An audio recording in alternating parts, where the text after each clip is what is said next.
Hey there, tonight we're diving into the gilded world of Consuelo Vanderbilt, where tiaras were as heavy as the hearts they adorned.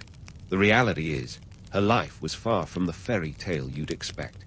If these stories help you unwind, I'd love a quick like or subscribe, but only if they're genuinely working for you. I'm curious where in the world you're listening from, so drop your location and local time in the comments. It's amazing seeing our little community span the globe through these historical tales. Now settle in, maybe turn on some white noise or grab your favorite blanket, and let's drift into tonight's story together. In the grand tapestry of American excess, few threads shine as brightly or as tensely as Consuelo Vanderbilt's. The Gilded Age was a time when wealth was as ostentatious as a peacock on a catwalk, and Consuelo was smack in the middle of it. Born on March 2, 1877, into the Vanderbilt family, a clan whose name was synonymous with money, power, and enough drama to keep a soap opera running indefinitely, Consuelo was destined for a life of glitter, and as it turns out, a good deal of gritting her teeth. Let's talk about those Vanderbilt millions for a second. Cornelius Vanderbilt, Consuelo's great-grandfather, was the mastermind behind the family fortune, amassing wealth through railroads and shipping. By the time Consuelo came along, the family was rolling in a staggering $100 million. Adjusted for today's inflation, that's somewhere in the ballpark of change-the-world levels of cash. But with great money came great responsibility, and not the Spider-Man kind. This was all about societal expectations, and boy, were they high. Consuelo's mother, Alva Vanderbilt, had ambitions bigger than a New York skyscraper. She was a social climber of Olympic caliber, determined to break into the exclusive circles that had long kept the Vanderbilts at arm's length despite their financial clout. The old money elites of New York, with their Park Avenue snobbery, found the family's wealth a bit too new for their tastes. Alva, however, was not one to be deterred by a little snobbery. She had plans, big ones, and Consuelo was her ticket to the top. Now, if you think being born into a life of luxury sounds like a dream, Consuelo might have begged to differ. Her childhood was more like a training camp for societal perfection than a playground. Alva was a strict taskmaster, enforcing a regimen of etiquette and decorum that would make a Victorian governess blush. Consuelo was groomed to be the ideal debutante, poised, polished, and prepared to marry into European aristocracy, thus elevating the Vanderbilt name beyond its nouveau rich origins. Consuelo's dowry was a hefty $4,000,000, a sum that could fund a small army, or at least a very fancy one. This was a time when marrying off daughters wasn't just a family affair. It was a strategic move on the chessboard of high society. Alva had her eyes set on the British aristocracy, where titles were as fashionable as top hats and monocles. And what better way to ensure an invite to the right parties than by marrying her daughter off to a bona fide Englishman with a title? Enter the Duke of Marlborough, a man with a title as grand as his financial woes were deep. The Duke's ancestral home, Blenheim Palace, was as grand as they came, but it was also more of a money pit than a palace, sucking funds like a black hole in the English countryside. The Duke needed money, and Consuelo, well, she had a dowry that could patch up the palace's leaky roofs, and then some. But let's not get ahead of ourselves. Before Consuelo could say, "I do," to an English title, she had to navigate the maze of pressures that came with being a Vanderbilt in the Gilded Age. The societal expectations were crushing. She was expected to be the epitome of grace and elegance, yet her life was anything but a fairy tale. While her peers were busy living their best lives, Consuelo was a pawn in her mother's game of social chess, and the stakes were higher than a Fifth Avenue penthouse. Alva's ambitions were relentless. She orchestrated balls and soirees with military precision, each event a calculated move to cement the family's status. Consuelo was paraded around as the crown jewel of the Vanderbilt empire, her every move scrutinized by the ever-watchful eyes of New York's social elite. And while she might have smiled for the cameras, well, the early versions of them anyway, inside, she was anything but thrilled. Yet, despite the pressures, Consuelo was no passive passenger in this high-society circus. She had a mind of her own, and believe it or not, a heart that yearned for something more than just titles and tiaras. But in an era where duty often trumped desire, Consuelo's personal wishes were secondary to her family's ambitions. It was a time when the glittering facade of high society masked a reality that was anything but glamorous. So here she was, Consuelo Vanderbilt, heiress extraordinaire, caught in the whirlwind of wealth and expectations, her life a series of high-stakes maneuvers. It was a world where money talked, often loudly, and love was often a whisper drowned out by the clatter of ambition. And as Consuelo would soon find out, sometimes the price of living up to your pedigree is far greater than any dowry could pay. As we delve deeper into her story, remember that while legends often paint a picture of grandeur and opulence, the reality was a bit more complicated, just like the life of the Gilded Age's unhappiest heiress. Stay tuned, because Consuelo's journey is just getting started, and it's a tale that's as riveting as it is revealing.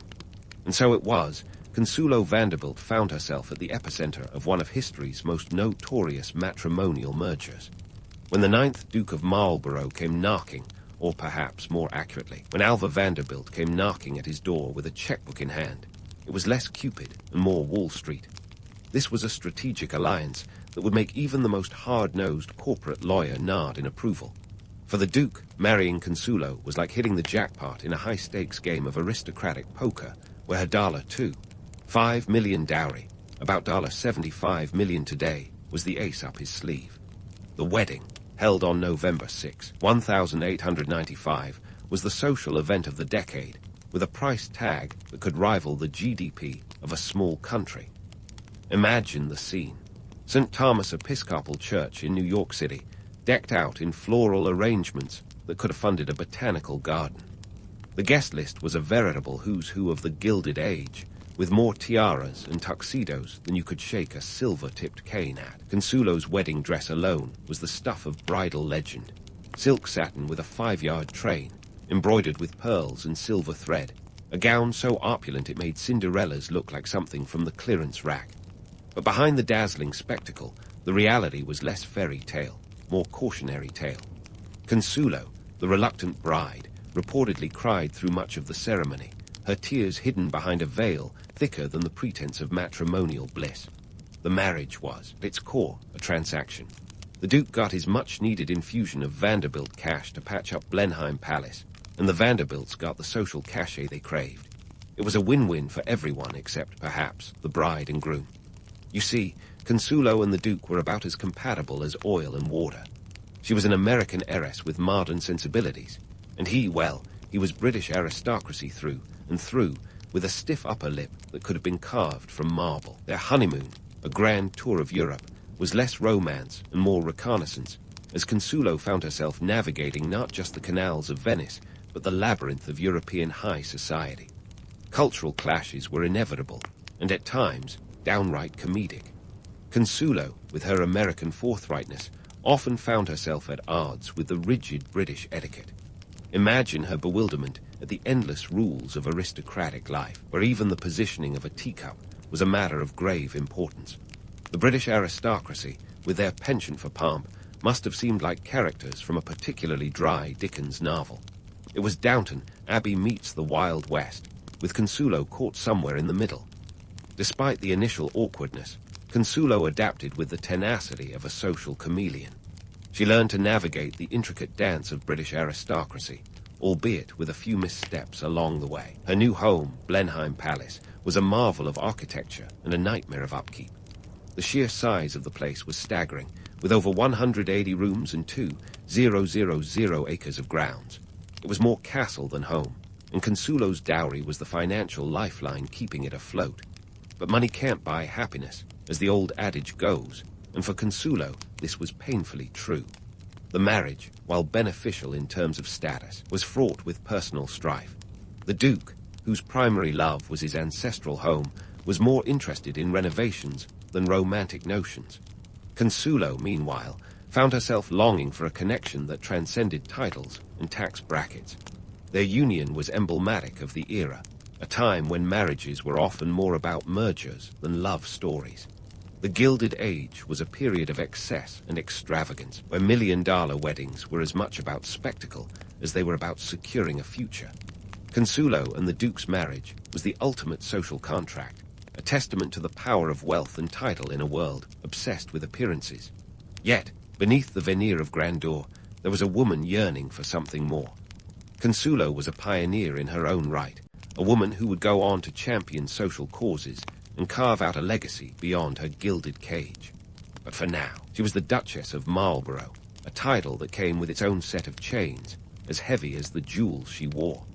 As we follow Consuelo's journey further, remember that her story is not just about a marriage of convenience, but a reflection of an era where appearances often masked deeper truths. The Gilded Age was a time of contradictions, where the glittering facade of high society often belied the struggles within. And for Consuelo, her marriage was just the beginning of a life that would be as tumultuous as it was extraordinary. Stay tuned, because the tale of the Gilded Age's unhappiest heiress is far from over, and what comes next is as insightful as it is intriguing. And so we find Consuelo Vanderbilt, newly minted Duchess of Marlborough, ensconced within the cavernous walls of Blenheim Palace. Now, Blenheim wasn't just any old pile of bricks. It was a sprawling monument to British aristocracy and the architectural equivalent of a peacock's plumage. Designed by Sir John Vanbrugh and completed in 1722, it was the only non-royal residence in England to hold the title of palace. But let's not be fooled by its grandeur. Beneath the shiny veneer lay a place as drafty as a Victorian ghost story and twice as expensive to maintain. Running Blenheim was no small feat. Imagine managing a small city, because that's essentially what Consuelo was up against. We're talking about 180 rooms, each with its own personality, and probably its own microclimate. The place was a labyrinth of corridors and chambers, with enough space to lose a marching band. Consuelo's dowry, that whopping $2, 5 million, was more than just a wedding gift. It was a lifeline for a palace that consumed money faster than you could say, cup of tea. Speaking of tea, let's not forget the staff. Blenheim required a battalion of servants to keep the place from descending into chaos. We're talking butlers, maids, cooks, gardeners, footmen, an army of nearly 400, each with a role as crucial as any chess piece on the board. And guess what? Consuelo was expected to oversee this operation like a seasoned general while adapting to British customs that could baffle even the most astute socialite. British aristocracy had its own set of rules, and they weren't exactly user-friendly. Take, for example, the ritualistic dance of the dinner party, where seating arrangements were a strategic affair, governed by rank and social hierarchy rather than who you actually liked. Consuelo, with her American practicality, must have found these customs as bewildering as they were amusing. Navigating this world required not just grace, but a kind of social acrobatics, the likes of which could put Cirque du Soleil to shame. Despite the stiff traditions, Consuelo wasn't about to let herself be outmaneuvered. She adapted, learning to balance the demands of her new role with her personal pursuits. She threw herself into philanthropy, championing causes like education and healthcare, using her position to effect real change. As she once quipped, "I am simply seeking to justify my existence by trying to be of some use." Not your typical Duchess quote, but then again, Consuelo wasn't your typical Duchess. Her personal growth at Blenheim was as impressive as the palace itself. She became a master of compromise, juggling her American ideals with her British duties. Her marriage might have been a strategic alliance, but her life was anything but passive. Consuelo took to hosting events that were as much about social reform as they were about socializing. Imagine a garden party where the conversation was less about the latest fashion and more about how to improve education for the underprivileged. It was like mixing oil and water, and yet she made it work. And let's not ignore the economic context of the time. Late 19th century was a period of immense change, with industrialization reshaping the landscape and fortunes rising and falling like the tides. Blenheim was a relic from a bygone era, struggling to stay relevant in a world where steam engines were replacing stallions. Consuelo's role wasn't just to preserve an old way of life, but to usher it into a new age. It was a delicate balancing act, one that required both a steady hand and a visionary mind. Of course, the palace itself was a character in this drama, with its quirks and demands. Heating the place was like trying to warm the Arctic with a candle, and the upkeep was a constant battle. Roofs leaked, walls crumbled, and the gardens, though magnificent, were a horticultural headache. Consuelo's American sensibilities must have been both a blessing and a curse in this environment. On one hand, she brought a fresh perspective. On the other, she had to contend with traditions as entrenched as the palace's foundations. Yet, through it all, Consuelo managed to carve out a life that was uniquely hers. She embraced the challenges, turning obstacles into opportunities. Her story is a testament to resilience, a reminder that even in the most gilded of cages, one can find a way to soar. She might have been the Gilded Age's unhappiest heiress, but she was also one of its most formidable figures, redefining what it meant to be a duchess in a world that was anything but straightforward. As we continue to unravel her tale, remember that Consuelo's journey is far from over. The walls of Blenheim might have been her battleground, but they were also her canvas, a place where she painted a life that defied expectations. Stay tuned, because the story of Consuelo Vanderbilt is as layered and complex as the palace she called home. And trust me, the next chapter is just as captivating as the last. And just like that, Consuelo Vanderbilt was no longer just the woman trapped in a gilded cage, but a phoenix slowly rising from the ashes of expectation and opulence. Her transformation from a reluctant duchess into an independent woman was anything but overnight. It was a gradual, sometimes painful journey, much like squeezing into a corset after a 5-course meal. But oh, what a transformation it was. Let's start with the most shocking part of her metamorphosis, the divorce. In the early 20th century, divorcing a duke was akin to a scandal of royal proportions. We're talking about a time when marriage was still often seen as an unbreakable contract, and breaking it was like defying the law of gravity. Yet, in 1921, Consuelo took that leap, ending her 26-year marriage to the Duke of Marlborough. The divorce was finalized on May 19th, and it sent shockwaves through the upper crust like a scandalous plot twist in a period drama. Now, divorces today may raise eyebrows, but back then they raised monocles. Imagine the whispers at afternoon teas, the raised eyebrows behind lace fans, the tut-tutting of dowagers who treated "till death do us part" as gospel. Consuelo's decision was nothing short of revolutionary, a bold declaration of independence in a society that preferred its women compliant and corseted. Her divorce was a seismic shift, a herald of changing times when women began to question the roles handed to them by tradition and tiaras. But let's not paint Consuelo as just a rebel without a cause. Her motivations were deeply rooted in the shifting tides of the early 20th century. The world was changing. Women were winning the right to vote. Jazz was replacing the waltz, and corsets were being traded for more breathable attire. Consuelo was merely riding the wave of progress, using it to carve out a new identity that wasn't defined by her title or her husband's ancestral home. Post-divorce, Consuelo didn't just rest on her laurels or her substantial inheritance. Instead, she threw herself into philanthropy with the enthusiasm of a socialite at a sample sale. Her charitable efforts weren't just about writing checks and sipping champagne at charity balls. No, Consuelo got her hands dirty, advocating for causes like child welfare and women's rights, and championing education reform. She was like the Oprah of her day, minus the talk show, but with plenty of influence and a killer wardrobe. Her involvement with the Red Cross during World War I was particularly noteworthy. Consuelo didn't just sit on the sidelines. She rolled up her sleeves and got involved, organizing hospitals and relief efforts with the precision of a military general. Her actions during the war were a testament to her commitment to making a difference, even if it meant stepping out of the comfort zone of high society. Consuelo was redefining what it meant to be a duchess, proving that true nobility was measured not by titles, but by deeds. Let's not forget her remarriage, which was arguably just as scandalous as her divorce. In 1921, Consuelo tied the knot with Jacques Bolson, a French aviator and textile manufacturer whose charm was as smooth as his silk business. This wasn't just any marriage. It was a love match, gasp, and it defied the conventions of aristocratic alliances. Jacques wasn't a duke or a baron.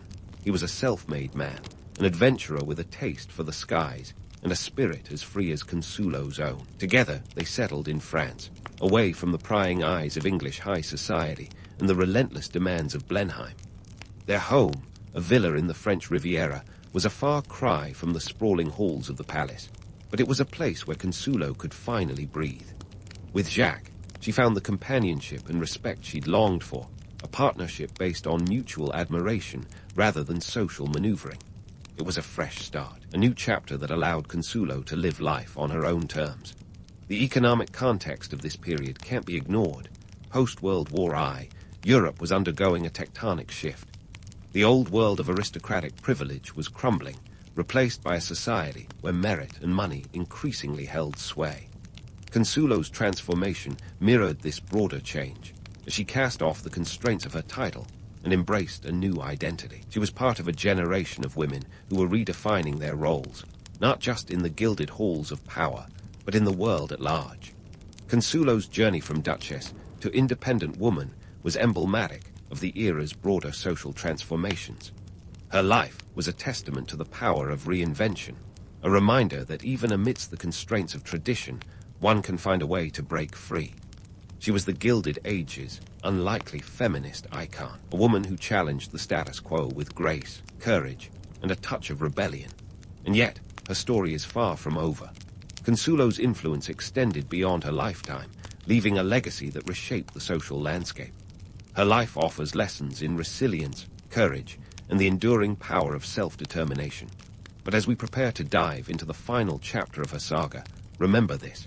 In a world obsessed with appearances, Consuelo Vanderbilt dared to be authentic, and that's the kind of legacy that never goes out of style. Stay tuned, because the conclusion of her remarkable journey is just around the corner, and it promises to be as captivating as the tale itself. And here we are, at the grand finale of Consuelo Vanderbilt's extraordinary journey, a tale that's less like a polished history book and more like the plot of a high-stakes drama with a dash of reality check. As we put the final puzzle pieces together, it's time to reflect on what her life tells us about the Gilded Age, the seismic shifts in women's roles, and the myths that cling to her story like feathers to a boa. Consuelo's legacy is one of transformation and defiance, a real-life Cinderella who swapped her glass slipper for a pair of sturdy boots and carved her own path through a world that expected her to stay put on a pedestal. When she divorced the Duke of Marlborough, she didn't just end a marriage, she shattered a mold. It was the roaring 1920s, a time when flappers were flouting conventions and women were claiming the right to vote, drive, and dance the Charleston.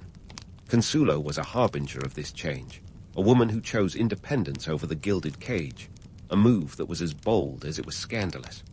Her second marriage to Jacques Bolson was a celebration of love over lineage, an audacious act that challenged the very fabric of aristocratic society. Here was a duchess who'd swapped the stiff formality of the British elite for the free-spirited ambience of the French Riviera. Together, they created a life that was the antithesis of her previous existence, full of laughter, love, and a refreshing absence of ducal duty. It was a testament to her belief in personal happiness over public perception, a revolutionary idea in a time when appearances were everything. But let's not get swept away on a wave of romanticism without a reality check. Consuelo's life, while remarkable, wasn't all sunshine and silk gowns. The myth of the Gilded Heiress often glosses over the grit, the heartache, and the hard-fought battles for autonomy. Beneath the glamour and titles, she was a woman who struggled with the constraints of her era, a reminder that even the wealthiest were not immune to the shackles of societal expectations. Her story is a masterclass in the art of balancing myth and reality, a dance between the allure of the fairy tale and the stark truth of personal sacrifice. Economically speaking, Consuelo's tale is a fascinating study of wealth and its limitations. Her dowry was a financial lifeline for Blenheim Palace, yet it didn't guarantee happiness or fulfillment. The Gilded Age was a time when fortunes were made and lost on the whims of industry and innovation, where the old world of inherited wealth was being challenged by the new money of industrial titans. Consuelo's journey from heiress to philanthropist mirrored this shift, as she moved from the opulence of her birthright to a life of meaningful impact. Her charitable work, particularly during World War I, highlighted the power of wealth to effect change, a reminder that money, when wielded wisely, could be a force for good. Politically and socially, Consuelo's life was a microcosm of the broader changes sweeping through the early 20th century. The women's suffrage movement was gaining momentum, challenging the status quo and redefining what it meant to be a woman in a rapidly modernizing world. Consuelo's divorce and subsequent remarriage were symbolic of this shift, a rejection of the old order in favor of personal agency. She wasn't just living history, she was making it, laying the groundwork for future generations of women to follow. And here lies the enduring fascination with Consuelo's story, the human element behind the headlines. She was more than the sum of her titles and fortunes. She was a woman of resilience, courage, and tenacity. Her life was a tapestry of triumphs and trials, woven together with the threads of ambition, love, and a relentless pursuit of authenticity. It's a tale that continues to captivate because it speaks to the universal quest for identity and purpose, a reminder that even amidst the constraints of society, one can find a way to rise. In conclusion, Consuelo Vanderbilt's legacy is as complex as it is compelling. Her life offers lessons in resilience and reinvention, a reminder that true nobility is found not in titles, but in the courage to defy expectation. She was a woman who dared to challenge the status quo, to carve her own path through a world that often sought to define her. In a society obsessed with appearances, Consuelo's story reminds us of the enduring power of authenticity and the importance of forging one's own destiny. So, as we close the book on Consuelo's remarkable life, let's raise a metaphorical glass to the Gilded Age's unhappiest heiress, who, against all odds, found happiness on her own terms. Her tale is a testament to the power of self-determination, a legacy that continues to inspire and resonate long after the last waltz has faded. And that, dear listeners, is a story worth telling. The Athenian sun was blazing down with the kind of intensity that could make even the marbles of the Parthenon feel like they were melting. In the midst of this Mediterranean sauna, a young Thucydides was likely running errands or listening to the cacophony of debates in the agora. This was Athens, around 460 BCE, a bustling city-state caught in the throes of political ambition and intellectual fervor. It was a place where ideas were traded as freely as olive oil, and young Thucydides was soaking it all up like a sponge with an insatiable thirst for knowledge. Born into a family that wasn't exactly scrabbling for drachmas under the couch cushions, Thucydides had the privilege of an affluent upbringing.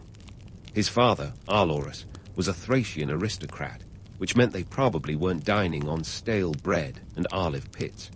Instead, they were rubbing elbows with some of Athens' social elite. This sort of background gave Thucydides a front-row seat to the political dramas and philosophical musings that made Athens the intellectual hotspot of the ancient world.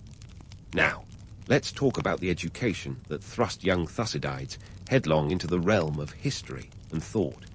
Imagine being tutored by none other than Anaxagoras, the philosopher who was so ahead of his time that he might as well have been from another century. Anaxagoras was the kind of guy who suggested that the sun was a hot rock, roughly the size of the Peloponnese, floating in space, a theory that didn't exactly win him a popularity contest with the Athenian traditionalists. Despite, or perhaps because of his controversial views, Anaxagoras was the perfect mentor for someone like Thucydides, who was destined to question the status quo and dig into the nitty-gritty of human nature. But Athens wasn't just a city of highfalutin ideas and philosophical debates. It was also a place of competitive intellectualism that could put modern Ivy Leaguers to shame.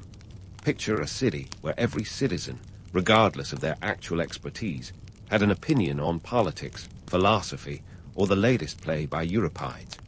This was a city where public speaking was an art form and rhetoric could make or break your reputation.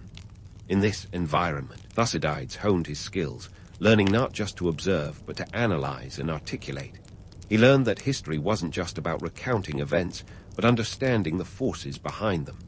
And then, there was the political backdrop of Athens during Thucydides' formative years, a period of expansion and turmoil. Athens was flexing its muscles, asserting dominance over the Delian League, a confederation of city-states that was supposed to be a mutual defense pact, but ended up being more like a reluctant entourage for Athenian ambitions. The city was alive with the energy of its golden age, a time when culture flourished, and democracy, albeit in its nascent form, was the talk of the town. But let's not gloss over reality. This democratic experiment was far from perfect. It was exclusionary, with women, slaves, and non-citizens left out of the equation. Athens was a paradox, a beacon of civilization that still had plenty of shadows lurking in its alleys.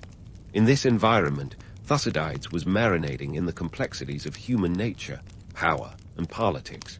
The seeds of his future work, the history of the Peloponnesian War, were being planted long before the first Spartan soldier set foot on Athenian soil. It's as if his entire early life was a prelude to the monumental task of chronicling one of the greatest conflicts of the ancient world.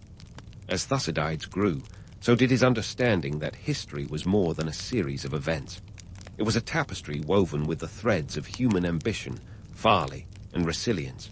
He saw the rise of figures like Pericles, who led Athens with a vision that was both grand and flawed. He witnessed the tensions and alliances that shifted like the sands of a Greek beach, each grain representing the countless decisions and actions of individuals and city-states. Yet, despite the weighty matters of statecraft and philosophy, there was always an element of humor in the absurdities of life. Imagine Anaxagoras trying to explain his theories to a crowd more interested in the latest gossip from the agora, or picture the young Thucydides trying to balance his serious studies with the more mundane tasks of Athenian life, like dodging the occasional pile of horse manure on the streets. This was a city where the lofty and the lowly coexisted in a vibrant, messy, and utterly fascinating tapestry. Thucydides' early life was a crucible that forged the historian he would become, a man who would write with a clarity and skepticism that peeled back the layers of myth and legend to reveal the raw, often uncomfortable truths of human nature and conflict. His path was set, not by the stars or the whims of the gods, but by the very real and tangible experiences of living in a city at the height of its power and the brink of its challenges. And while he could not have predicted the full scope of the Peloponnesian War, he was already honing the skills and insights that would make his work a cornerstone of historical inquiry for generations to come. So, as the sun set over Athens, casting long shadows across the city that would soon find itself at the center of a monumental struggle, Thucydides was preparing, perhaps unknowingly, for the role of a lifetime. His early years were a testament to the power of environment and education, setting the stage for a career that would capture the complexities of war and the intricacies of human nature with a precision and depth that few have matched since. Thucydides was about to step onto a stage larger than he might have anticipated, and while he might have been armed with philosophy and rhetoric, the chaotic theater of war was another beast entirely. Enter the Peloponnesian War, a 3-decade-long grudge match between Athens and Sparta that makes modern rivalries look like playground squabbles. Thucydides would find himself not just as a spectator of history, but as an active participant, albeit one who'd later wish he'd stayed in the bleachers with a good scroll and a glass of wine. As the war raged on, Thucydides was appointed as one of the 10 strategoi, or generals, of Athens in 424 BCE. Now, before you picture him in a shiny helmet galloping on horseback, let's remember, ancient Greek warfare was less about glamour and more about grit. These strategoi were responsible for everything from military tactics to logistics, the ancient equivalent of juggling flaming swords while riding a unicycle. Thucydides' moment of infamy came at Amphipolis, a strategically crucial city in Thrace. Imagine Amphipolis as the ancient world's version of a coveted real estate listing. Whoever controlled it had the upper hand in the northern Aegean, thanks to its valuable resources and prime location. The stakes couldn't have been higher, and Thucydides, stationed in nearby Tharsos, was entrusted with defending it against the Spartan general Brasidas, a man as cunning as a fox in a henhouse. Unfortunately, Thucydides didn't quite arrive at the party on time. Some accounts suggest he was delayed by weather or a lack of ships, but let's be honest, punctuality wasn't exactly his strong suit that day. Brasidas, seizing the opportunity, swooped in like a hawk on a hapless rabbit, capturing Amphipolis with a mix of diplomacy and sheer audacity. The Athenians, not the forgiving type when it came to military blunders, held Thucydides accountable for the loss. His tardiness became the stuff of legend, a cautionary tale about the perils of Greek time management. In the aftermath, Thucydides was exiled, a move that at first glance might seem like a harsh punishment, but would turn out to be an unexpected blessing in disguise. Exile was a bit like being sent to the corner of the ancient Greek world map, away from the bustling agora and the political intrigue of Athens. But for Thucydides, it was an opportunity to swap his general's cloak for a historian's pen, albeit one dipped in the ink of defeat. Freed from the demands of military service and the noise of Athenian politics, he turned his analytical mind to chronicling the very war he had been a part of. If life hands you lemons, as they say, you might as well write a comprehensive historical account about them. Now, let's not romanticize this exile too much. Being banished meant leaving behind the comforts of Athenian society and the networks he'd cultivated, but it also granted him a unique vantage point.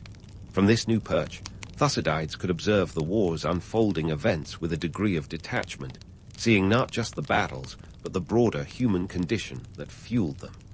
His exile became a sort of intellectual boot camp, where he honed his skills of observation, analysis, and narrative. Picture him, likely in some villa or hillside retreat, surrounded by scrolls and maps, piecing together the intricate puzzle of the Peloponnesian War. It was less about recounting which hoplite speared whom, and more about understanding the interplay of politics, power, and human folly. Thucydides was peeling back the layers of the proverbial onion, revealing the raw, often tear-inducing truths beneath. And here's where the gallows humor kicks in. Had Thucydides succeeded at Amphipolis, he might have remained another cog in the Athenian military machine, his name forgotten in the annals of history. Instead, his failure gave him the freedom, and perhaps the motivation, to create a work that would endure for millennia. It's a delicious irony, like failing a driving test, and then going on to invent the automobile. His blunder was a blessing, a career setback that turned into a lifetime of intellectual achievement. As he wrote, Thucydides was guided by a principle that set him apart from his contemporaries, a commitment to factual accuracy and critical assessment. Unlike Herodotus, who could spin a yarn with the best of them, Thucydides wasn't interested in mere storytelling or entertaining digressions. His work was an unvarnished look at the realities of war, politics, and human nature. He wasn't afraid to shine a light on the less savory aspects of Athenian democracy or the Spartan way of life.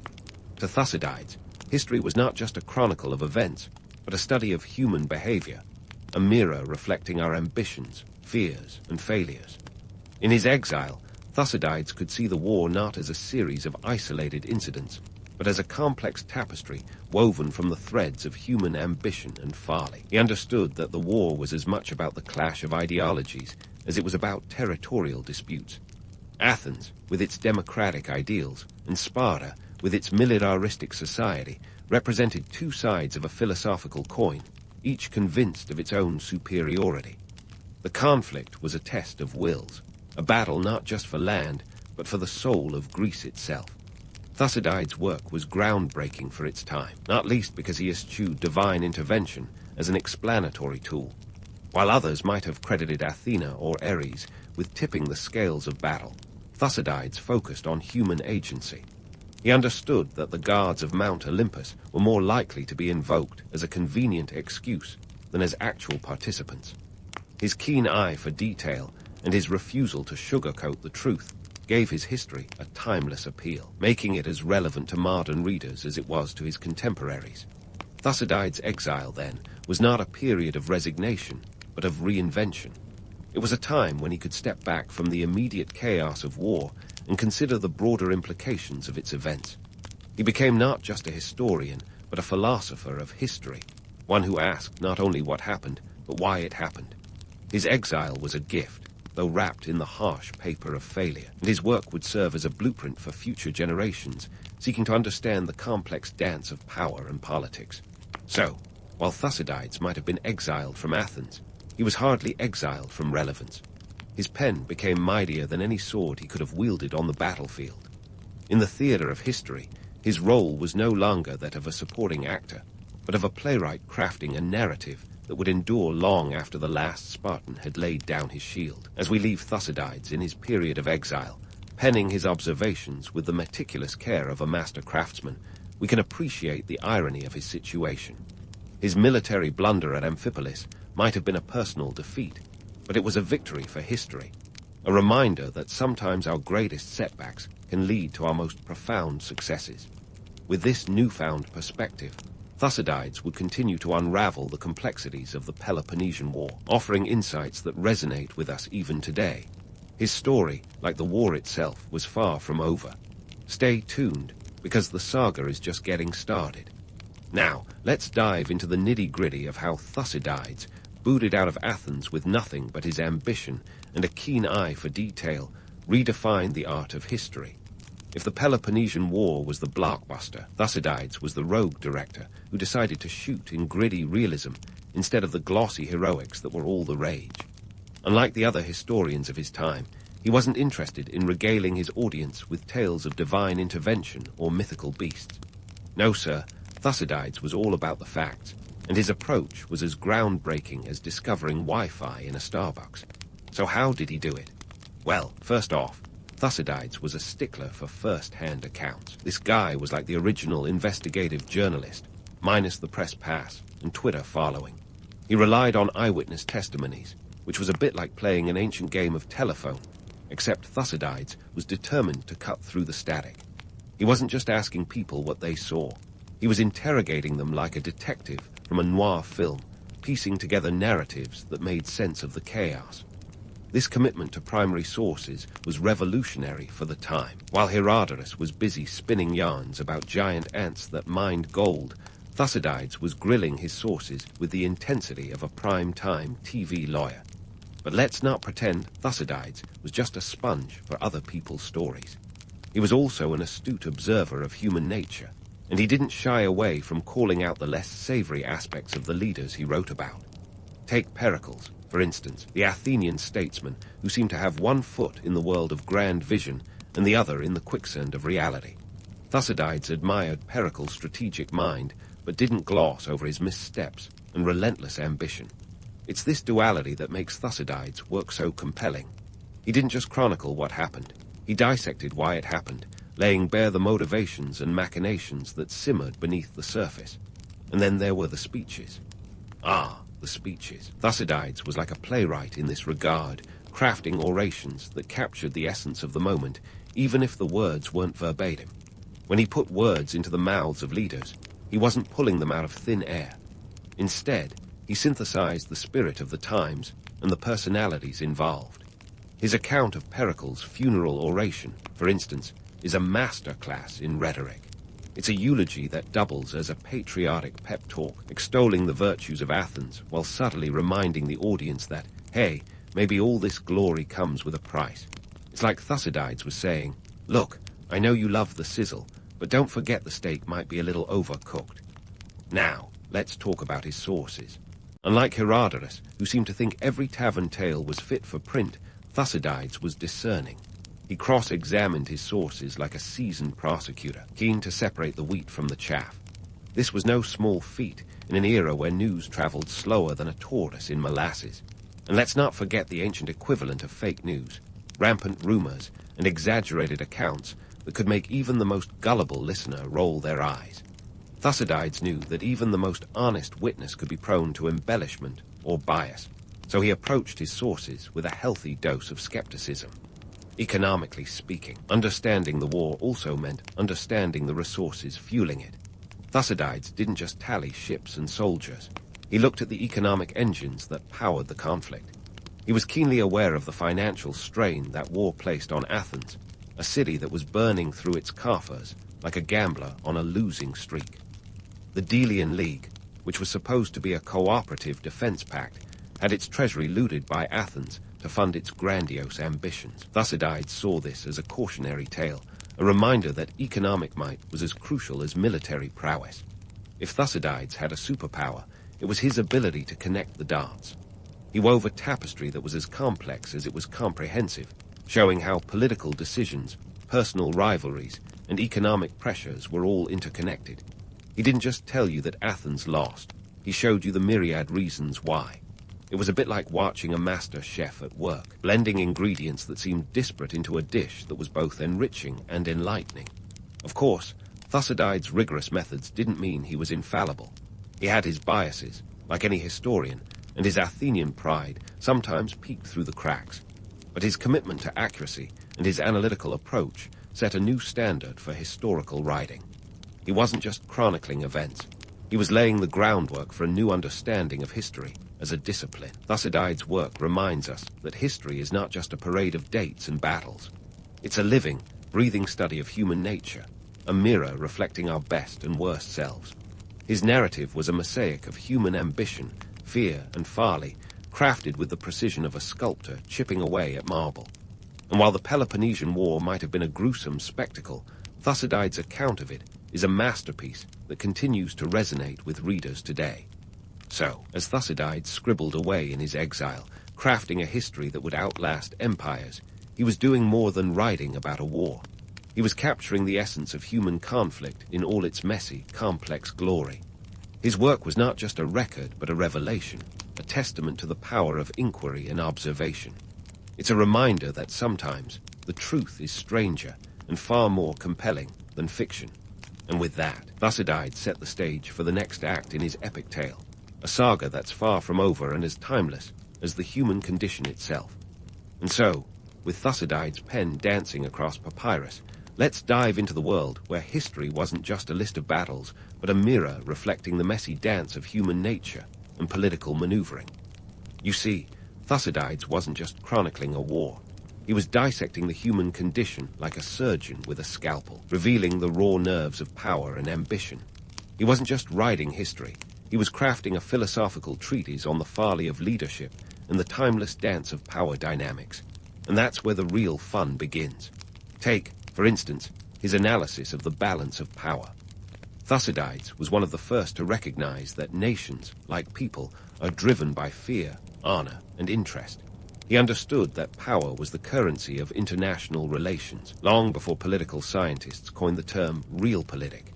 In fact, the Melian Dialogue, one of the most famous passages in his history, is a cold, hard look at the harsh realities of power. Athens, flexing its imperial muscles, delivered an ultimatum to the neutral island of Melos: submit or be destroyed.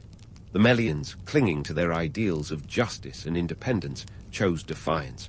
Spoiler alert, it didn't end well for Melos. Thucydides' depiction of this encounter is as much a study of human stubbornness as it is of military strategy.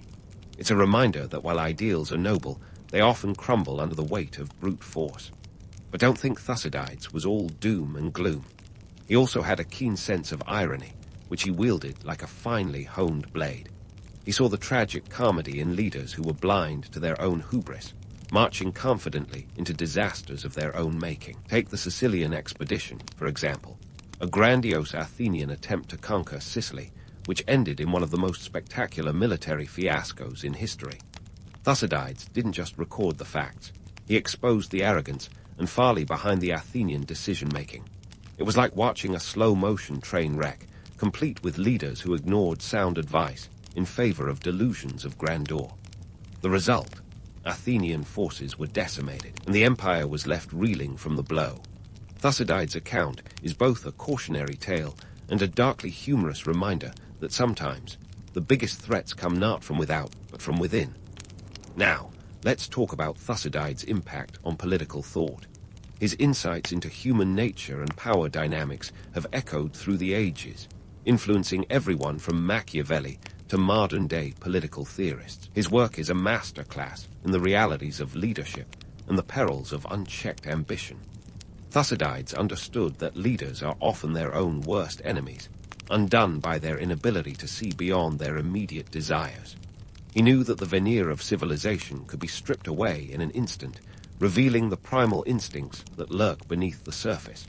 It's a lesson that has been repeated throughout history, from the corridors of power in Renaissance Italy to the boardrooms of today's corporate empires. And what about Thucydides' view of democracy? He was both a critic and a champion, recognizing its potential for greatness while also acknowledging its flaws. He saw how demagogues could manipulate public opinion, swaying the masses with honeyed words and empty promises. But he also recognized the power of collective decision-making, the strength that comes from a society where voices are heard and debated. It's a balancing act that democracies have struggled with ever since, a reminder that freedom requires vigilance and responsibility. Thucydides' work was groundbreaking not only for its content, but for its methodology. He approached history with a rigorous, almost scientific mindset, seeking to understand the causes of events rather than simply recounting them. His emphasis on empirical evidence and critical analysis set a new standard for historical inquiry. He wasn't interested in myths or legends. He wanted the truth, unvarnished and raw. This commitment to accuracy and skepticism was revolutionary for its time, paving the way for a more nuanced understanding of the past. In the grand tapestry of history, Thucydides' work stands as a testament to the power of observation and analysis. He showed that history is not just a collection of dates and names, but a living, breathing study of the forces that shape our world. His insights into human behavior and political dynamics continue to resonate, reminding us that while the players may change, the game remains the same. Thucydides was not just a historian. He was a philosopher of history, a thinker who challenged us to look beyond the surface and question the motivations that drive us. As we ponder Thucydides' legacy, it's clear that his work is as relevant today as it was 2 millennia ago. In a world where power is still the ultimate currency and leaders grapple with the same challenges, Thucydides offers a mirror reflecting our strengths and weaknesses. His history is a reminder that the lessons of the past are not just academic exercises, but vital tools for understanding the present. So, as we continue on this journey through history, let's keep Thucydides' insights close at hand, for they offer a timeless guide to navigating the complexities of human nature and the ever-shifting landscape of power. The story of Thucydides is far from over, and the next chapter promises to be just as enlightening. Stay tuned, because the master historian still has much to teach us. So, what is it about Thucydides that keeps him on our radar, even after all these centuries? Sure, he didn't have a life that screamed blockbuster biopic, but maybe that's the point. In a world obsessed with action and drama, Thucydides offers something different, a slow-burning thriller of intellect and inquiry. His History of the Peloponnesian War isn't just a dusty tome. It's a deep dive into the DNA of conflict, revealing how human nature drives the gears of history. Think of it as the ultimate backstage pass to one of history's greatest shows, where the protagonists are not just warriors, but ideas themselves. Now, let's tackle the mythos surrounding Thucydides' demise around 400 BCE. For a guy who spent his life shunning mythology, it's ironic how much legend has crept into the story of his death. Some say he died of natural causes, others whisper of assassination. But let's be real. No ancient sources spell out a dramatic end for our historian. It's almost as if the universe conspired to leave his exit as understated as his life. So, while the romantic in us might long for a cloak and dagger finale, the truth is probably far more mundane. Thucydides likely exited the stage quietly, leaving no grand finale, just a legacy that would echo through the ages. Speaking of legacy, why does Thucydides' work endure when so many others have faded into obscurity? Well, for starters, his commitment to factual accuracy set a new benchmark. In an era when blending myth and history was the norm, Thucydides dared to strip away the embellishments and focus on human agency. He peered into the abyss of war and saw not gods playing games, but men driven by ambition, fear, and folly. His insights into the human condition are as sharp today as they were in the 5th century BCE, making his work a must-read for anyone looking to understand the complexities of power and conflict. Economically, the Peloponnesian War was a cautionary tale of financial overreach. Thucydides didn't just document battles, he laid bare the economic underpinnings that fueled them. Athens, once flush with the riches of its empire, was like a high roller betting it all on a single throw of the dice, only to find itself bankrupt when the stakes were called. His work reminds us that war is a costly endeavor, not just in lives, but in resources, a lesson that echoes through the corridors of history. Politically, Thucydides' narrative is a masterclass in realpolitik. He understood that power is a fickle beast, one that can elevate as swiftly as it can destroy. His account of the shifting alliances and betrayals during the war is a vivid reminder that in the arena of politics, today's friend can be tomorrow's foe. Thucydides laid bare the raw calculus of power, showing how nations, like individuals, often act in their own self-interest, regardless of moral considerations. And let's not forget his keen observations on leadership. Thucydides had a front-row seat to the parade of Athenian and Spartan leaders, each with their own brand of charisma and folly. He saw how leaders could inspire greatness or lead their people to ruin, often blinded by their own hubris. It's a theme that resonates across time. from the marble halls of ancient Athens to the boardrooms and political stages of today. Thucydides' work is a reminder that leadership is as much about understanding one's limitations as it is about wielding power. In the grand tapestry of history, Thucydides' narrative stands out not just for its content, but for its methodology. His insistence on empirical evidence and critical analysis paved the way for a more rigorous approach to historical inquiry. He wasn't interested in telling a good story. He wanted to uncover the truth, even when it was uncomfortable. This commitment to accuracy and skepticism was revolutionary for its time, setting a new standard for historians and establishing Thucydides as a pioneer in the field. So, while Thucydides might not have led a life filled with swashbuckling adventures, his intellectual journey was no less thrilling. He showed us that history is not just a collection of dates and battles, but a nuanced study of the forces that shape our world. His insights into human behavior and political dynamics continue to resonate, reminding us that while the players may change, the game remains the same. In reflecting on Thucydides' legacy, it's clear that his work offers more than just a glimpse into the past. It's a mirror reflecting our own world, with all its triumphs and tragedies. His History of the Peloponnesian War is a testament to the power of inquiry and observation, a reminder that sometimes the most profound stories are those that reveal the truths we might prefer to ignore. So, as we close the final chapter on Thucydides' life, let's carry his lessons forward, for they are as relevant today as they were over 2 millennia ago. In understanding his work, we gain not just a view of the past, but a guide to navigating the complexities of the present. And that, dear listener, is the true legacy of Thucydides. If you were a Roman merchant, you'd be knee-deep in the muck of a truly global enterprise. Forget the myth of the toga-clad trader leisurely sailing into ports. Your world was a sprawling, chaotic web of commerce that stretched from the dreary shores of Britain all the way to the sun-drenched sands of Egypt. Think of it as the ancient world's version of a multinational corporation, minus the convenience of Zoom calls and overnight shipping. Your journey might begin on the Appian Way, that legendary Roman road which, spoiler alert, was often less majestic and more muddy than you might think. Built in 312 BC, this Queen of Roads was touted as the backbone of Roman infrastructure, but it wasn't all smooth sailing, or rather, smooth rolling. Roman roads were engineering marvels, yes, but they were also subject to the whims of weather and wear. Imagine a stone-paved highway that could turn into a slippery mess after a good rain, with axle-breaking potholes that could make any modern commuter shudder. Now, let's talk logistics. Your cargo, whether it was olive oil from Hispania or grain from the fertile Nile Delta, had to be meticulously packed and secured.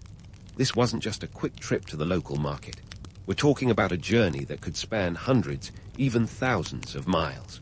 A trip from Rome to Alexandria, for example, could take about a month if you had favorable winds. If the guards weren't on your side, however, you might find yourself stuck at sea, cursing Neptune under your breath. Speaking of the sea, the Mediterranean was the highway of the ancient world, yet it could be as treacherous as it was vital. Piracy was a constant threat.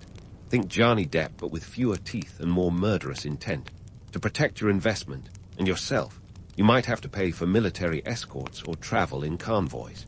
Trade ships were often bulging with cargo, making them juicy targets for pirates who fancied a slice of your profits. And let's not forget the financial side of things. A single Roman merchant ship could carry goods worth millions of sesterces, the Roman currency. To put that in perspective, a single sestus was roughly the daily wage of a common laborer. Imagine the pressure of having a floating fortune in your hands, or rather, under your feet. On land, your journey was no less perilous. Bandits lurked along the less patrolled stretches of road, eager to relieve you of your wares. It wasn't uncommon for merchants to travel armed or hire private guards, essentially the ancient version of hiring a security detail. If you were caught off guard, well, let's just say you might find yourself contributing to the local economy in ways you hadn't planned. But why go through all this trouble? Because the profits were astronomical and the demand insatiable. Rome's elite had a taste for the exotic. Silks from China, spices from India, and everything in between. The city was a swirling pot of cultures and commodities, a marketplace for the world's wonders and whims. Now, let's debunk a popular myth. The idea that Roman merchants were lone adventurers, braving the elements with nothing but their wits and a sturdy pair of sandals.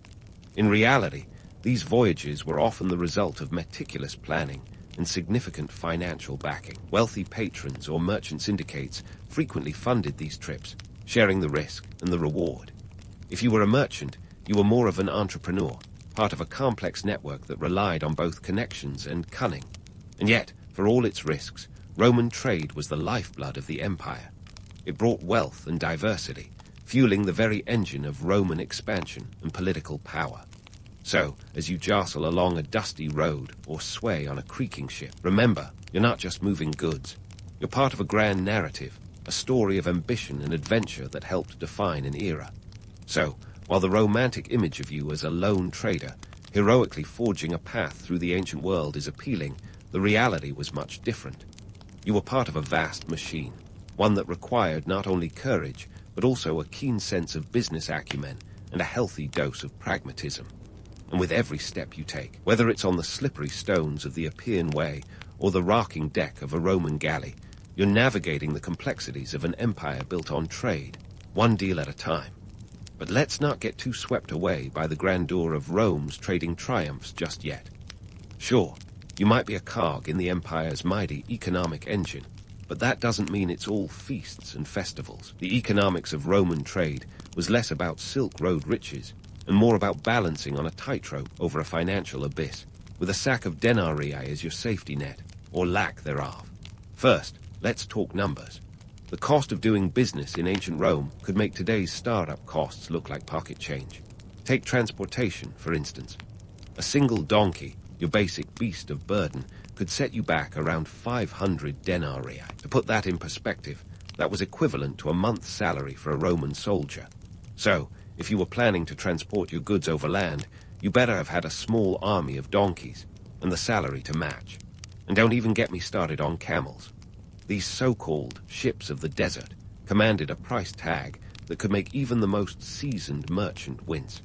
If you needed to move your goods across the sandy expanses of the Near East, you were looking at a camel bill that could rival the cost of a small villa in the Roman suburbs.